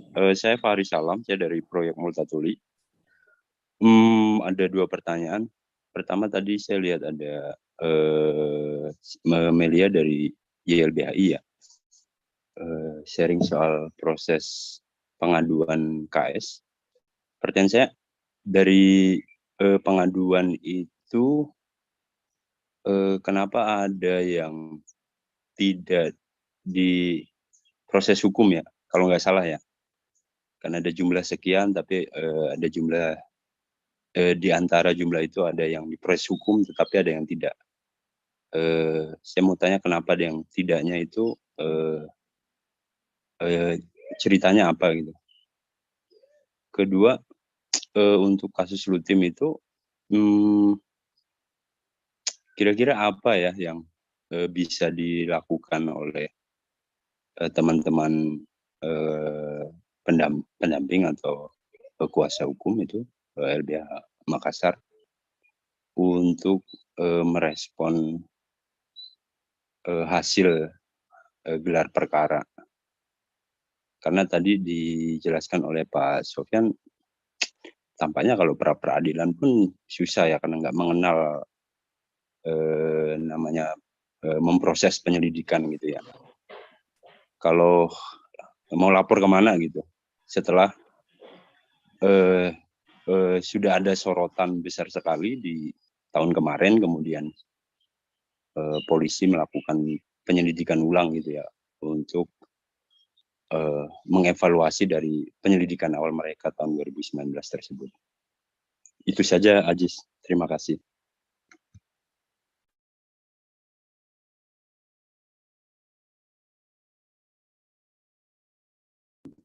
Terima kasih Mas Fahri dari Proyek Multatuli ya. Karena di sini udah gabung Ibu Siti Aminah dari Komnas Perempuan, mungkin kita tahan dulu ya. Nanti akan dijawab oleh Mela dan dengan Tiwi terkait dengan pertanyaan dari Mas Fahri. Kita dengar dulu persentase dari Ibu Siti Aminah Tardi terkait dengan proses penanganan kasus di Luhut Timur, karena sejak 2019 Komnas Perempuan sudah mengawal kasus ini dan mendorong proses penyelidikan yang maksimal. Tapi kemudian dihentikan di 2022, dan kemudian melihat bagaimana sih peluang mendorong penegakan hukum kasus KS pasca disahkannya UU TPKS ini, karena ketika UU TPKS disahkan, tapi ternyata kasus Luhut Timur ini justru dihentikan. Waktu dan tempat saya persilakan Kak Ani. Iya, terima kasih Bang Ajis. Selamat sore. Assalamualaikum warahmatullahi wabarakatuh. Saya minta maaf tadi karena harus memberikan materi pelatihan terlebih dahulu, jadi keluar sebentar. Ya, pertama-tama tentu Komnas Perempuan menyampaikan apresiasi dan dukungan kepada kawan-kawan pendamping ya, dalam hal ini LBH Makassar dan YLBHI yang telah mendampingi dan memberikan bantuan hukum yang efektif dan berkualitas di dalam kasus Luhut Timur ini. Betul bahwa Komnas Perempuan sejak diadukan kasus ini ke Komnas Perempuan, kami mengawal seperti di tahun 2019 kami mendorong agar kasus ini dibuka kembali dan dilakukan penyelidikan yang optimal. Kemudian seperti yang tadi yang disampaikan oleh Mas Ahmad Sofyan, untuk yang tahun 2022 ini kami juga belum mendapatkan dokumen-dokumen untuk dibaca. Terkait adanya rapat koordinasi di antara kementerian lembaga untuk penanganan kasus itu betul, namun juga memang ada berbagai komunikasi maupun hal-hal yang kerap, misalnya Komnas Perempuan tidak bisa hadir di dalam pertemuan, maupun misalnya ada keterbatasan waktu di dalam undangan untuk menghadiri pertemuan. Jadi dalam beberapa pertemuan memang Komnas Perempuan tidak bisa hadir, sehingga memang informasi yang kami dapatkan pun belum utuh. Itu untuk catatan penghentian penyelidikan di tahun 2022.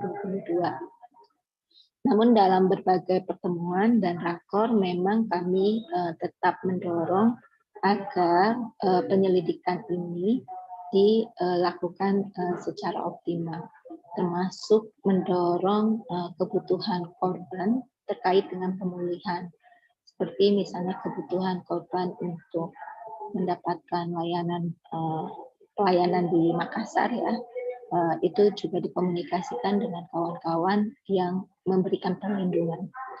Nah, pertanyaannya, apakah kasus Luwu ini adalah kasus satu-satunya?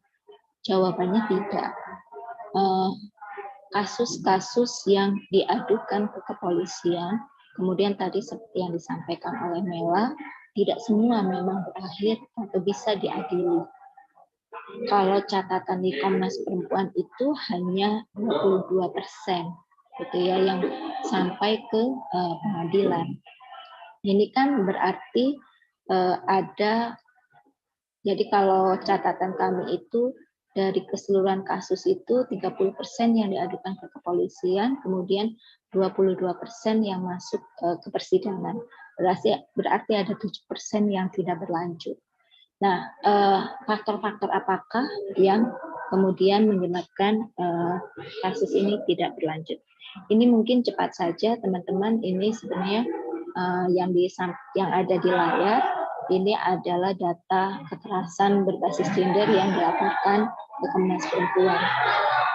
Untuk kekerasan seksual sendiri ada di slide 4. Ya. Dan memang terjadi peningkatan di tahun 2021. Kemudian Komnas Perempuan sendiri menerima 4.000 sekian di slide kelima. Ini ya, 4.322 kasus pengaduan ke Komnas Perempuan, dan tren yang sama terjadi kekerasan siber berbasis gender. Itu peningkatannya sampai 80%.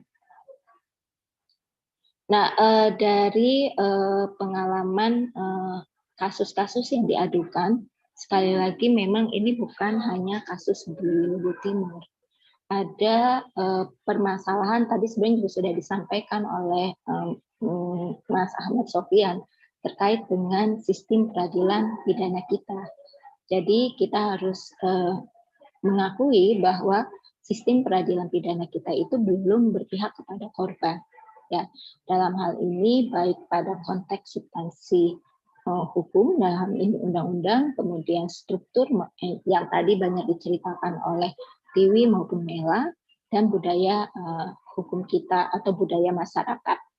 Nah, kalau dalam konteks Komnas Perempuan, memang kemudian Komnas Perempuan sejak didirikan, khususnya kemudian menjadi sebuah konsep, kami memperkenalkan apa yang disebut dengan sistem peradilan pidana terpadu penanganan kasus kekerasan terhadap perempuan, yang ini mengintegrasikan subsistem-subsistem di dalam SPPT dengan lembaga-lembaga layanan penanganan korban. Mengapa? Karena kita juga melihat ternyata di dalam penanganan kasus-kasus kekerasan seksual atau kekerasan berbasis gender terhadap perempuan atau korban itu hanya ditempatkan sebagai alat bukti. Hak-haknya nggak dipedulikan gitu ya, termasuk partisipasi kalau tadi disampaikan, hak atas informasi. Dia hanya diposisikan sebagai objek, yaitu sebagai alat bukti agar kepolisian, kejaksaan, dan pengadilan atas nama negara bisa menghukum pelaku gitu ya. Jadi dia tidak menjadi subjek dari proses mengklaim keadilannya. Nah, hal itu misalnya terlihat kalau kita lihat KUHP itu basisnya adalah kepada dependent right base atau hanya memberikan perlindungan terhadap tersangka dan terdakwa. Kemudian itu hanya meliputi 4 subsistem, yaitu kepolisian, kejaksaan, pengadilan, dan lembaga koreksi, yaitu LP. Nah, yang kami dorong adalah itu menjadi SPPT PKKTP yang cara atau perspektifnya itu adalah victim right base, ya. Jadi korban ini memiliki hak yang sama di dalam sistem peradilan pidana. Kemudian itu meliputi tidak hanya 4 subsistem, tapi lembaga-lembaga yang memberikan pendampingan atau memiliki fungsi untuk pemulihan korban. Selanjutnya, karena itu kita misalnya mengidentifikasi polanya seperti ini, konsepnya ya, SPPT, PKKTP. SPPT tetap bekerja berdasarkan tupoksinya, kemudian sistem pemulihan juga bekerja, tapi itu terintegrasi. Yang dalam perjalanan sekitar 15 tahun ini terus coba diperkenalkan. Mulai dari pembentukan unit PPA, kemudian P2, TP2A, kalau pada tatanan struktur ya. Sedangkan kalau pada tatanan substansi, kita mendorong misalnya di dalam Undang-Undang PKDRT, Undang-Undang Sistem Peradilan Pidana Anak, maupun di Undang-Undang TPKS. Namun untuk mewujudkan SPPT PKKTP itu banyak prasyarat. Pertama itu ada prasyarat sumber daya manusia, kemudian sarana dan prasarana, ketersediaan layanan, penyediaan program dan anggaran. Kemudian di tingkat kedua itu ada mekanisme kerja. Mekanisme kerja di internal masing-masing lembaga, kemudian mekanisme kerja antar lembaga, juga kemudian penyelenggaraan pelayanan itu sendiri. Dan kalau prasyarat dan mekanisme kerja ini sudah baik, itu juga mempengaruhi atau berdampak kepada keberterimaan korban atas layanan. Korban puas atau tidak terhadap layanan yang diberikan. Nah, SPPT PKKTP ini sebagai sebuah konsep memang baru diimplementasikan melalui berbagai uji coba di daerah. Dan sebenarnya di wilayah Sulawesi Selatan itu juga sudah didorong oleh kawan-kawan forum pengadaan layanan ya. Yang minimal misalnya kerja-kerja teman-teman itu terintegrasi atau walaupun belum terintegrasi sudah terjadi komunikasi antara lembaga layanan berbasis masyarakat dengan lembaga layanan misalnya berbasis negara. Dan kemudian PR berikutnya adalah sebenarnya mengintegrasikan dengan layanan atau cara kerja dari sistem peradilan pidana. Nah, hambatan-hambatan keadilan itulah yang coba kami jawab atau kita dorong perbaiki di dalam Undang-Undang TPKS. Kalau boleh bisa saya membuat 2 slide karena tadi kalau Tiwi meminta fakta faktor-faktor ya, tapi tadi Mela dan Ajis menyampaikan untuk Undang-Undang TPKS. Langsung ke Undang-Undang TPKS-nya. Lanjut, ini tadi sudah. Nah, kalau kita lihat Undang-Undang TPKS ini sebagian besar itu memuat materi hukum acara khusus, mulai dari penyidikan, penuntutan, dan pemeriksaan di sidang pengadilan. Itu mulai dari ketentuan umum, kemudian alat bukti, pendampingan korban, restitusi, laporan, sampai pemeriksaan, bahkan sampai pelaksanaan putusan. Nah, kalau misalnya tadi konteks kasus Luhut Timur atau kasus yang lain, baik yang sudah masuk tingkat penyidikan, memang hal yang banyak terjadi adalah di sistem pembuktian. KUHP hanya mengadopsi ya, atau mengatur 5 alat bukti: keterangan saksi, keterangan ahli, kemudian surat petunjuk, keterangan terdakwa. Nah, ini kerap kali tidak mampu membawa kasus kekerasan seksual ke tingkat selanjutnya.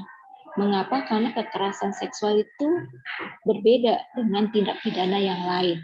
Tidak bisa kekerasan seksual itu diperlakukan sama pembuktiannya dengan misalnya pencurian, karena ada nilai-nilai sosial yang menempatkan tubuh perempuan itu secara berbeda antara laki-laki, perempuan, maupun misalnya kalau kita bandingkan dengan pencurian dengan benda gitu ya.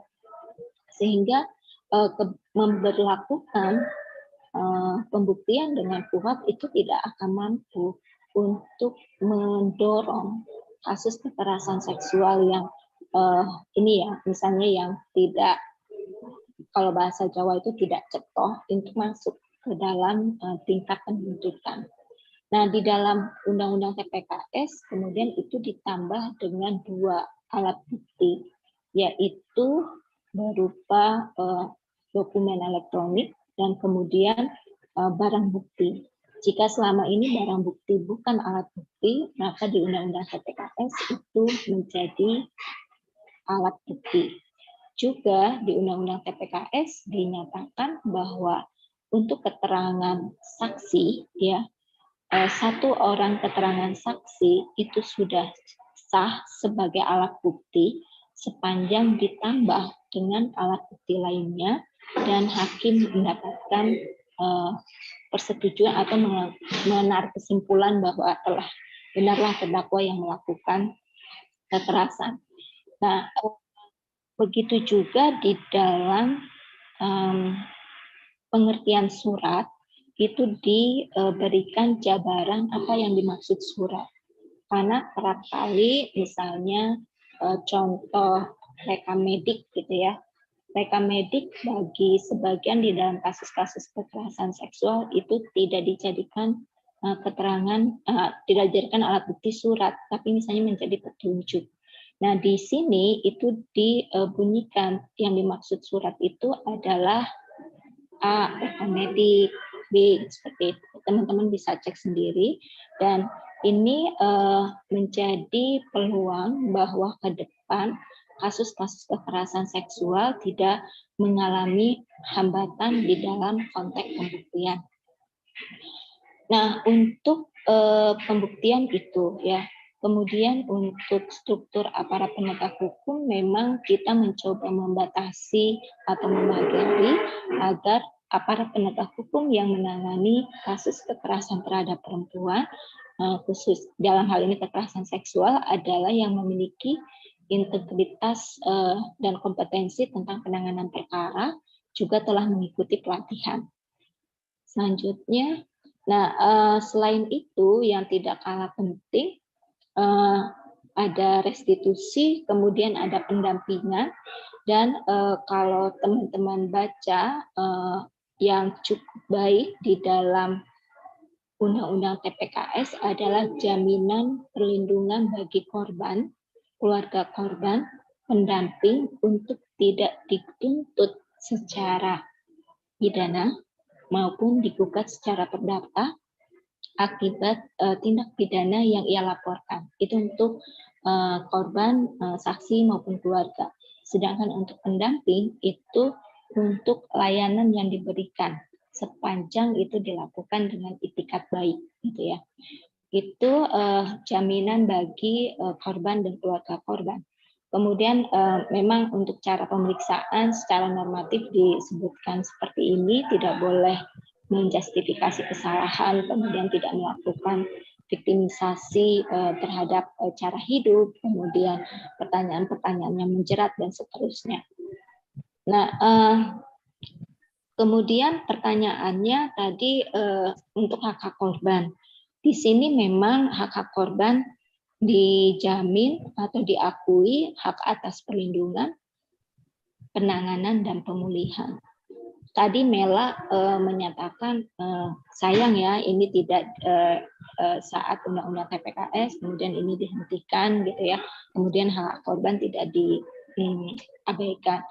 Yang harus diingat undang-undang itu kan tidak berlaku surut gitu ya, sehingga isi dari undang-undang TPKS ini adalah berlaku sejak diundangkan, yaitu sejak 9 Mei 2022, khususnya untuk tindak pidana yang diatur di dalam pasal 4 ayat 1-nya itu mulai berlaku per 9 Mei 2022.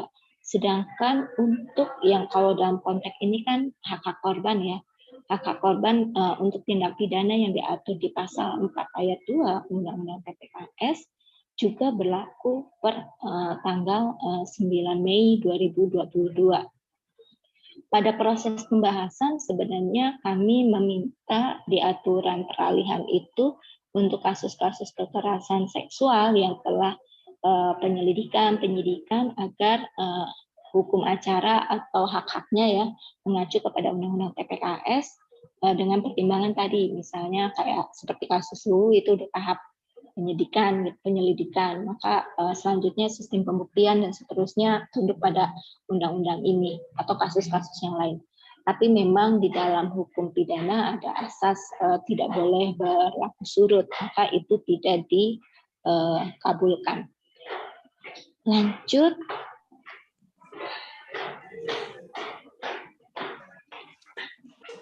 Nah, kemudian pertanyaannya, bagaimana untuk kasus-kasus kekerasan seksual yang terjadi sebelum Undang-Undang TPKS? Ya, suka tidak suka kita masih merujuk kepada hukum acara di Undang-Undang Nomor 8 Tahun 1981. Itu catatannya. Kemudian yang kedua adalah bagaimana setelah ini. Sebenarnya kita ini juga menjadi pembelajaran ya untuk kasus Lu ini adalah mekanisme untuk kontrol pada proses penyelidikan, karena penyelidikan itu hanya bisa dilakukan dengan gelar perkara gitu, tidak dengan peradilan. Kita bisa menjadikan pembelajaran di kasus Lu ini untuk pembaharuan hukum acara pidana, termasuk bagaimana peran hakim pemeriksa pendahuluan yang menentukan apakah sebuah kasus itu dilanjutkan atau tidak, karena selama ini itu sangat tergantung bolak-baliknya jaksa dengan kepolisian gitu. Kalau misalnya ada penengah, dalam hal ini hakim pemeriksa pendahuluan, maka hambatan-hambatan terkait dengan pembuktian awal ini bisa diatasi. Itu kalau misalnya ancaman ke depan ya untuk pembaruan hukumnya. Kalau misalnya untuk kasus ini sendiri, beberapa waktu lalu kami diskusi di internal konteks untuk perlindungan terhadap anak dan ibunya adalah bagaimana ini pun mungkin menjadi perdebatan ya dan perlu didiskusikan juga dengan teman-teman pendamping.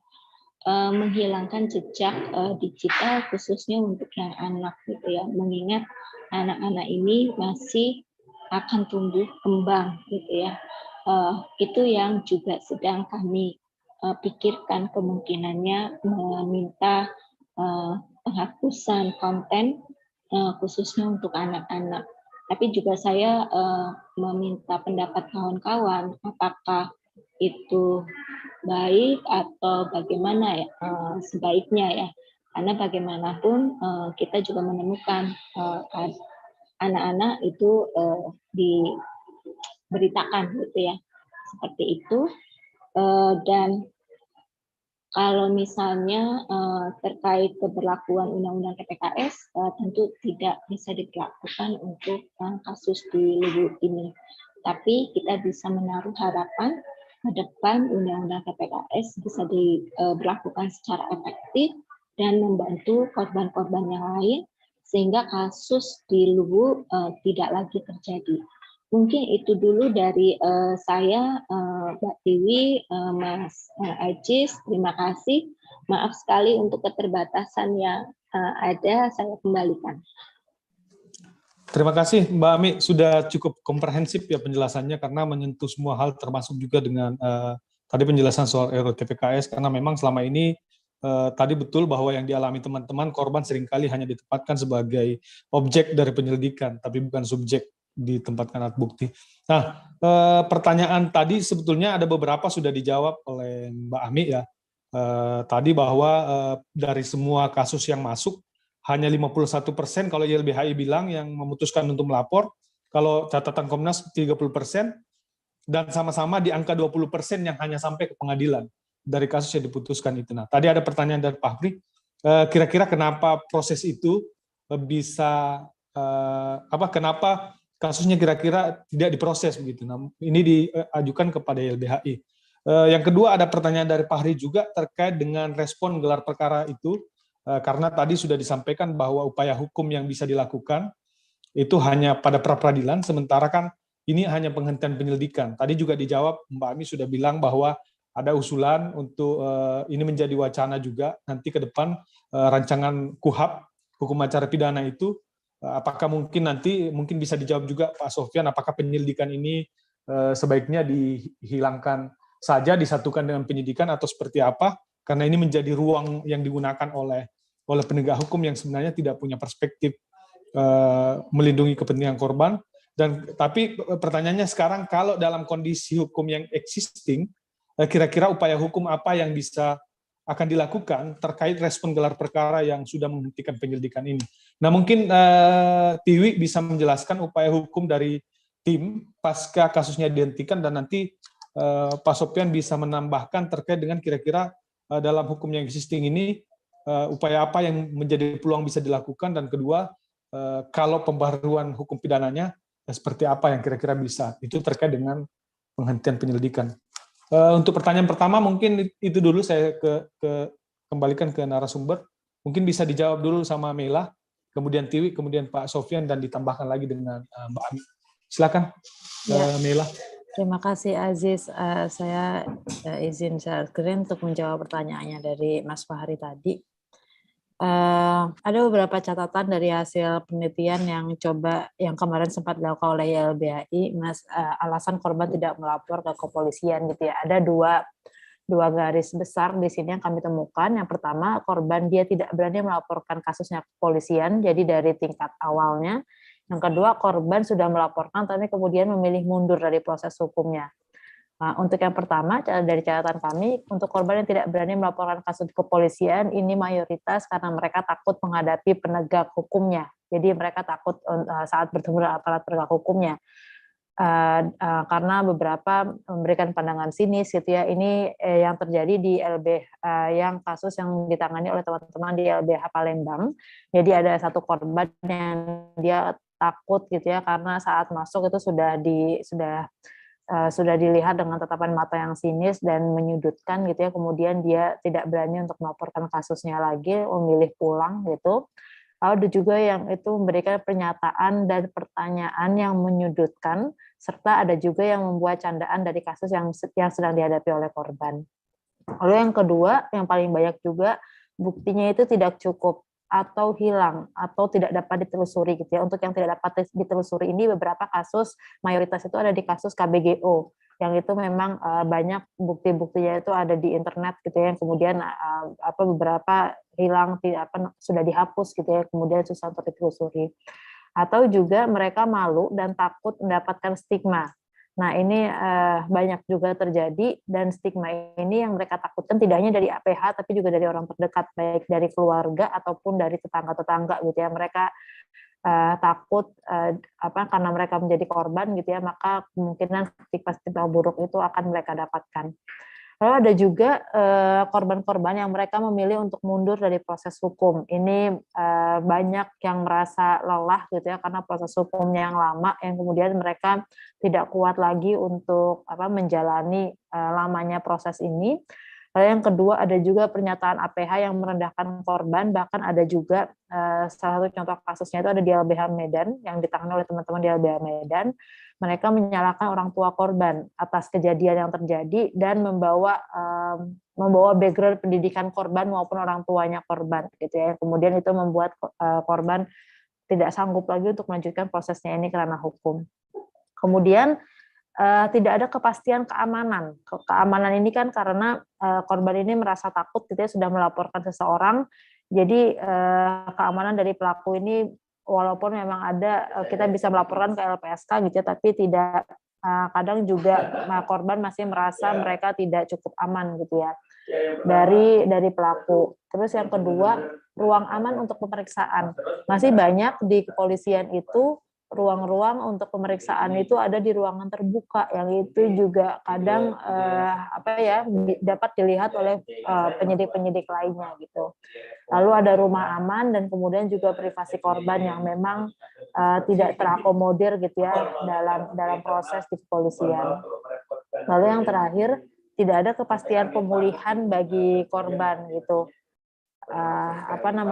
Kepastian pemulihan tadi termasuk dengan psikologis dan psikososial ini yang sebenarnya banyak sekali dirasakan oleh teman-teman korban gitu ya. Kemudian mereka memilih mundur dari proses hukum. Itu mungkin yang untuk menjawab pertanyaan dari Mas Fahri.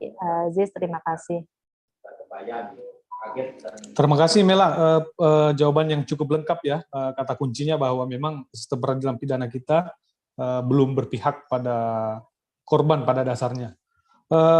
Saya selanjutnya Tiwi mungkin bisa menjawab pertanyaan soal respon dari tim hukum pasca penghentian penyidikan di gelar perkara. Kemudian juga ada pertanyaan dari Nenden dari Sepnet nih terkait dengan apakah laporan undang-undang ITE-nya itu sekarang itu berlanjut, karena kan kita tahu bahwa ibu korban juga dilaporkan dalam kapasitasnya sebagai narasumber di berita yang ditulis oleh Project Muletuli, padahal berita itu sebetulnya juga menggunakan hak tolak gitu, tapi tetap dilaporkan. Nah, mungkin bisa disampaikan juga terkait dengan itu.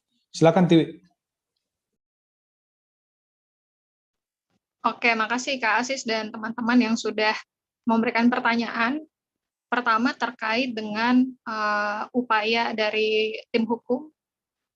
Terkait hal ini, kami pada prinsipnya tetap sama. Sejak awal kami mengacu pada prinsip perlindungan dan kepentingan anak.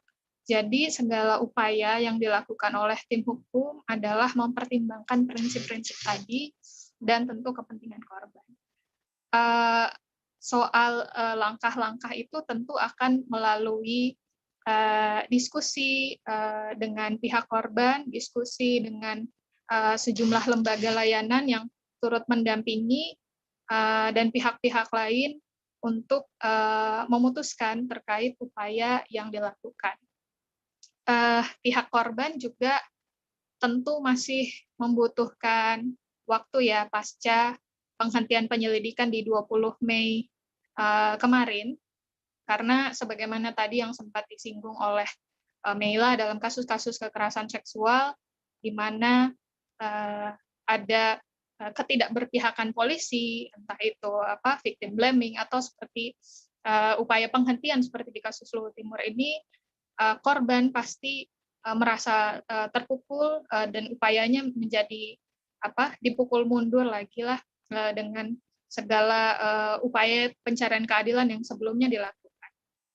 Perlu diingat kembali bahwa upaya korban ini kan dilakukan sejak 2019, kemudian 2 tahun tidak ada proses yang berarti, dan kemudian baru ketika kasus ini menjadi sorotan dan viral, baru ada respon dari Polri. Jadi sebenarnya viralnya kasus juga adalah akibat dari pelayanan penanganan kasus yang tidak maksimal dilakukan oleh Polri sendiri, sehingga ini juga konsekuensi, tentu viralnya kasus adalah konsekuensi dari tidak dilakukannya pemenuhan hak korban sejak awal, maksimalisasi dalam penyelidikan sejak awal. Itu sebenarnya adalah bare minimum dalam penanganan kasus-kasus kekerasan seksual yang semestinya dipenuhi sejak awal polisi menerima laporan. Nah, untuk itu kami saat ini masih fokus pada upaya pemulihan dan rehabilitasi bagi 3 anak dan pelapor. Kaitannya tadi Mbak Ami sempat menyinggung terkait pemulihan terkait identitas, kaitannya dengan publikasi kasus kemarin, viralnya kasus kemarin.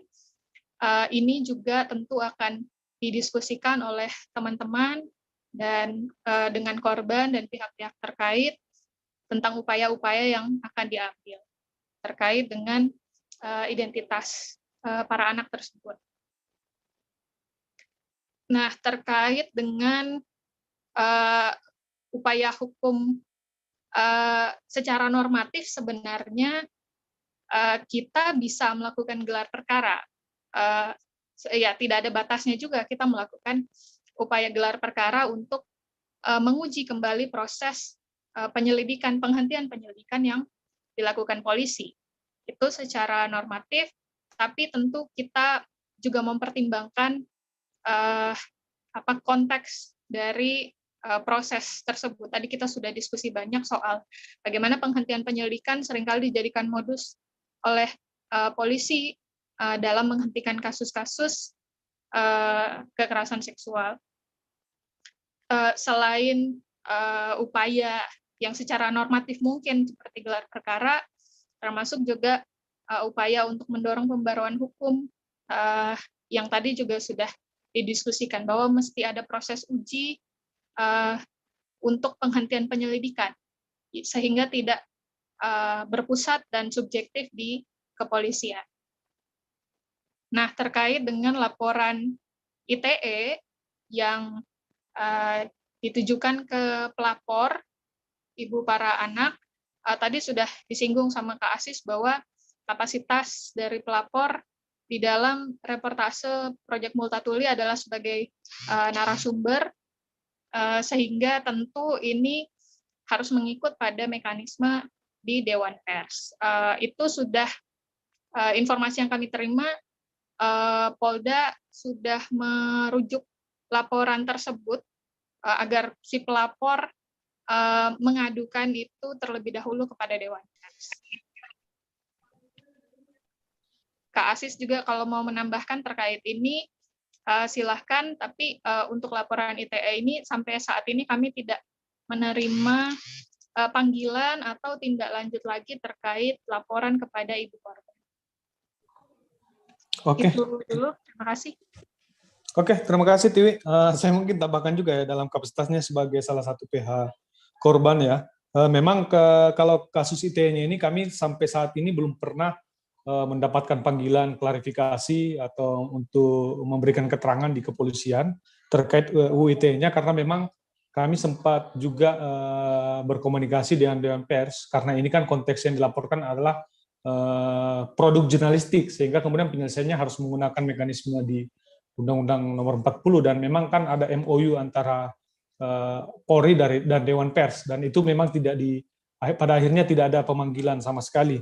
Ya, yang kedua, yang jadi catatan bahwa posisinya korban ini adalah ibu korban adalah terlindung dari LPSK, dia adalah mendapatkan layanan perlindungan saksi dan korban dari LPSK berdasarkan Undang-Undang Nomor 31 Tahun 2014. Saksi korban, saksi pelaku, dan pelapor kan memang tidak bisa dituntut secara hukum baik pidana maupun perdata atas kesaksiannya, sehingga kemudian memang kami melihat ruang untuk dia dilaporkan sampai sejauh ini memang kecil ya, tapi itu cukup mengganggu juga psikologi dari pihak korban, termasuk juga mungkin ini berdampak pada kawan-kawan Project Multatul. Di sini juga ada Fahri tadi. Selanjutnya mungkin Pak Sofyan bisa menambahkan soal tadi upaya hukum apa yang kira-kira bisa dilakukan ya, karena kan seperti tadi yang sudah disampaikan bahwa ini penghentiannya di proses penyelidikan. Nah, di hukum yang existing tidak ada ruang untuk melakukan upaya hukum mengkritisi proses penyelidikan yang dihentikan ataupun memberikan masukan selain gelar perkara. Nah, seperti apa kira-kira yang bisa dilakukan oleh teman-teman dari segi konteks hukumnya? Iya, dari existing hukum yang ada ya, itu hampir nggak ada ruang. Ada putusan Mahkamah Konstitusi nomor 9 tahun 2019 yang menguji tentang penghentian penyelidikan agar dibatalkan ya di dalam KUHP. Tetapi ternyata Mahkamah Konstitusi melalui perkara nomor 9 tahun 2019 tidak sependapat karena di dalam penyelidikan itu dikatakannya belum ada upaya paksa. Tapi kan MK menurut saya tidak paham konteks empiris yang terjadi di lapangan ya. Penyeludupan hukum masih sering terjadi dalam konteks penyelidikan. Pengadilan menggunakan ruang tidak adanya mekanisme peradilan terhadap penghentian penyelidikan, itulah yang mereka gunakan. Jadi memang satu-satunya jalan ya mempercepat pembahasan RKUHP ya, walaupun itu nggak mudah ya, karena berhadapan dengan DPR, pemerintah untuk mempercepat proses pembahasan RKUHP. Kan di dalam konsep yang RKUHP itu memang penyelidikan sudah tidak ada lagi, jadi semuanya bisa dimasukkan dalam objek peradilan apapun produk yang dibuat oleh kepolisian itu bisa diuji di lembaga peradilan. Nah, sekarang kan nggak bisa, jadi ya nggak ada kecuali ya tekanan meminta gelar perkara khusus dan melaporkannya ke ombudsman. Ya gaya-gaya LSM lah, surat ke sana kemari ya, itu yang bisa dilakukan karena upaya hukum nggak bisa dilakukan lagi. Udah diuji di beberapa di pengadilan negeri, Mahkamah Konstitusi udah memutuskannya, jadi nggak bisa. Kita menunggu perubahan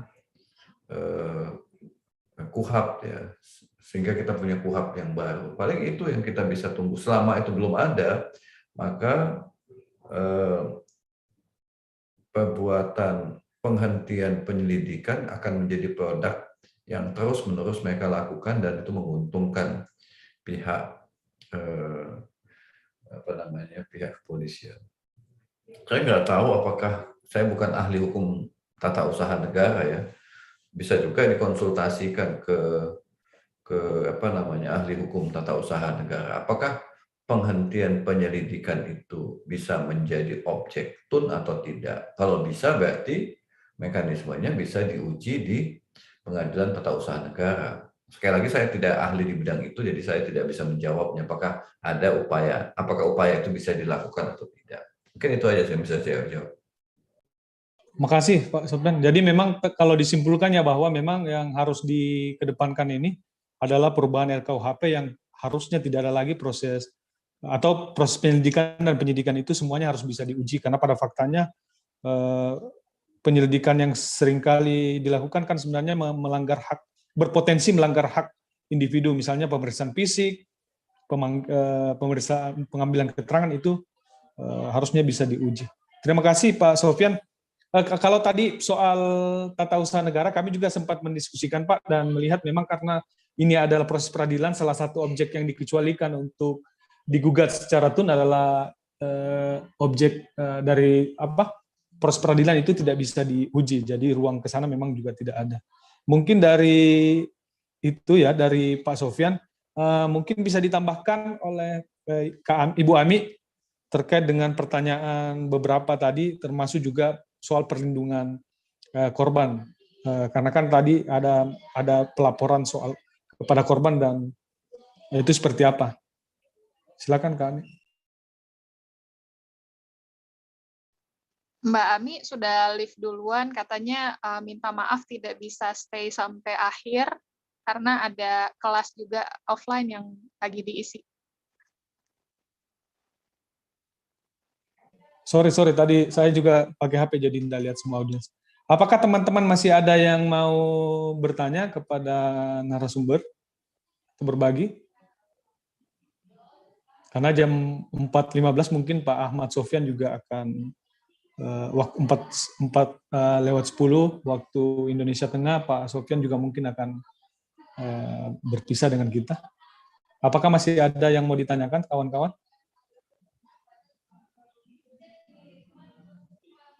Kalau misalnya tidak ada lagi yang mau ditanyakan, mungkin bisa diberikan closing statement dari masing-masing narasumber untuk memberikan closing statement-nya terkait dengan tema diskusi kita hari ini. Untuk yang pertama, Pak Sofyan mungkin bisa memberikan closing statement-nya, kemudian dilanjutkan Tiwi dan Kak Meila. Ya, jadi memang harus ada ini ya, saya bilang tadi penghentian penyelidikan itu dimanfaatkan oleh kepolisian untuk menggunakan kekuasaannya, dan dalam rangka menggunakan kekuasaannya itu tidak ada celah hukum yang bisa digunakan untuk menguji menguji tentang penghentian penyelidikan itu, karena itu memang bagaimana mempercepat proses pembahasan KUHP agar kesewenang-wenangan ini bisa diuji gitu ya, atau dihentikan. Saya pikir itu aja yang bisa saya sampaikan. Terima kasih Pak. Selanjutnya Tiwi, closing statement-nya. Terkait kasus Luwu Timur ini, dari penanganannya kita bisa melihat ya bagaimana pelanggaran-pelanggaran dan celah-celah sehingga hak atas keadilan korban kekerasan seksual itu tidak terpenuhi, dan hak atas kebenarannya pada akhirnya melalui yang sepantasnya diperoleh dari pengadilan itu tidak dapat diakses karena praktik-praktik di kepolisian yang sudah kita diskusikan. Ini menjadi catatan pentingnya bagi kita semua untuk memantau proses pendampingan korban dalam upaya mereka mengakses keadilan, dan catatan-catatan ini saya kira penting dalam upaya kita juga mendorong pemberian hukum yang bisa lebih berkeadilan bagi korban. Terima kasih, Kak Asis, silakan. Terima kasih Tiwi. Mbak Mela mungkin closing statement-nya. Karena saya yang terakhir, jadi saya mau mengingatkan saja bahwa kita memang sudah ada undang-undang TPKS, setidaknya yang mungkin bisa menjawab beberapa kegelisahan tadi itu ya, soal perspektif aparat penegak hukum ataupun tentang pemulihan korban. Jadi walaupun masih ada beberapa catatan dari undang-undang TPKS, setidaknya kita bisa mengawal undang-undang yang baik ini untuk seterusnya dapat memberikan rasa keadilan bagi korban. Terima kasih. Terima kasih Mbak Mela closing statement-nya. Saya pikir sudah banyak sekali yang sudah didiskusikan dengan Pak Sofyan, dengan Kak Ami, Mela, Tiwi, dan teman-teman yang lain yang hadir di kesempatan ini. Catatan kita itu cukup panjang dan semua ini menjadi hal yang penting untuk pembaruan hukum pidana ke depannya, untuk bagaimana hukum pidana, hukum acara pidana itu berpihak kepada korban dan memang memperjuangkan keadilan di saat ini adalah sesuatu yang menjadi PR kita bersama, dan teman-teman semoga kita semua tetap semangat untuk memperjuangkan keadilan bagi korban, dan saya akhiri pertemuan kali ini dengan ucapan wabillahi taufiq wal hidayah. Wassalamualaikum warahmatullahi wabarakatuh. Waalaikumsalam warahmatullahi wabarakatuh. Saya mohon izin pamit ya. Terima kasih Pak Sofian Iya. sekali Terima lagi. kasih, Pak Ya, Sofian. Ikut. sama-sama. Sampai ketemu.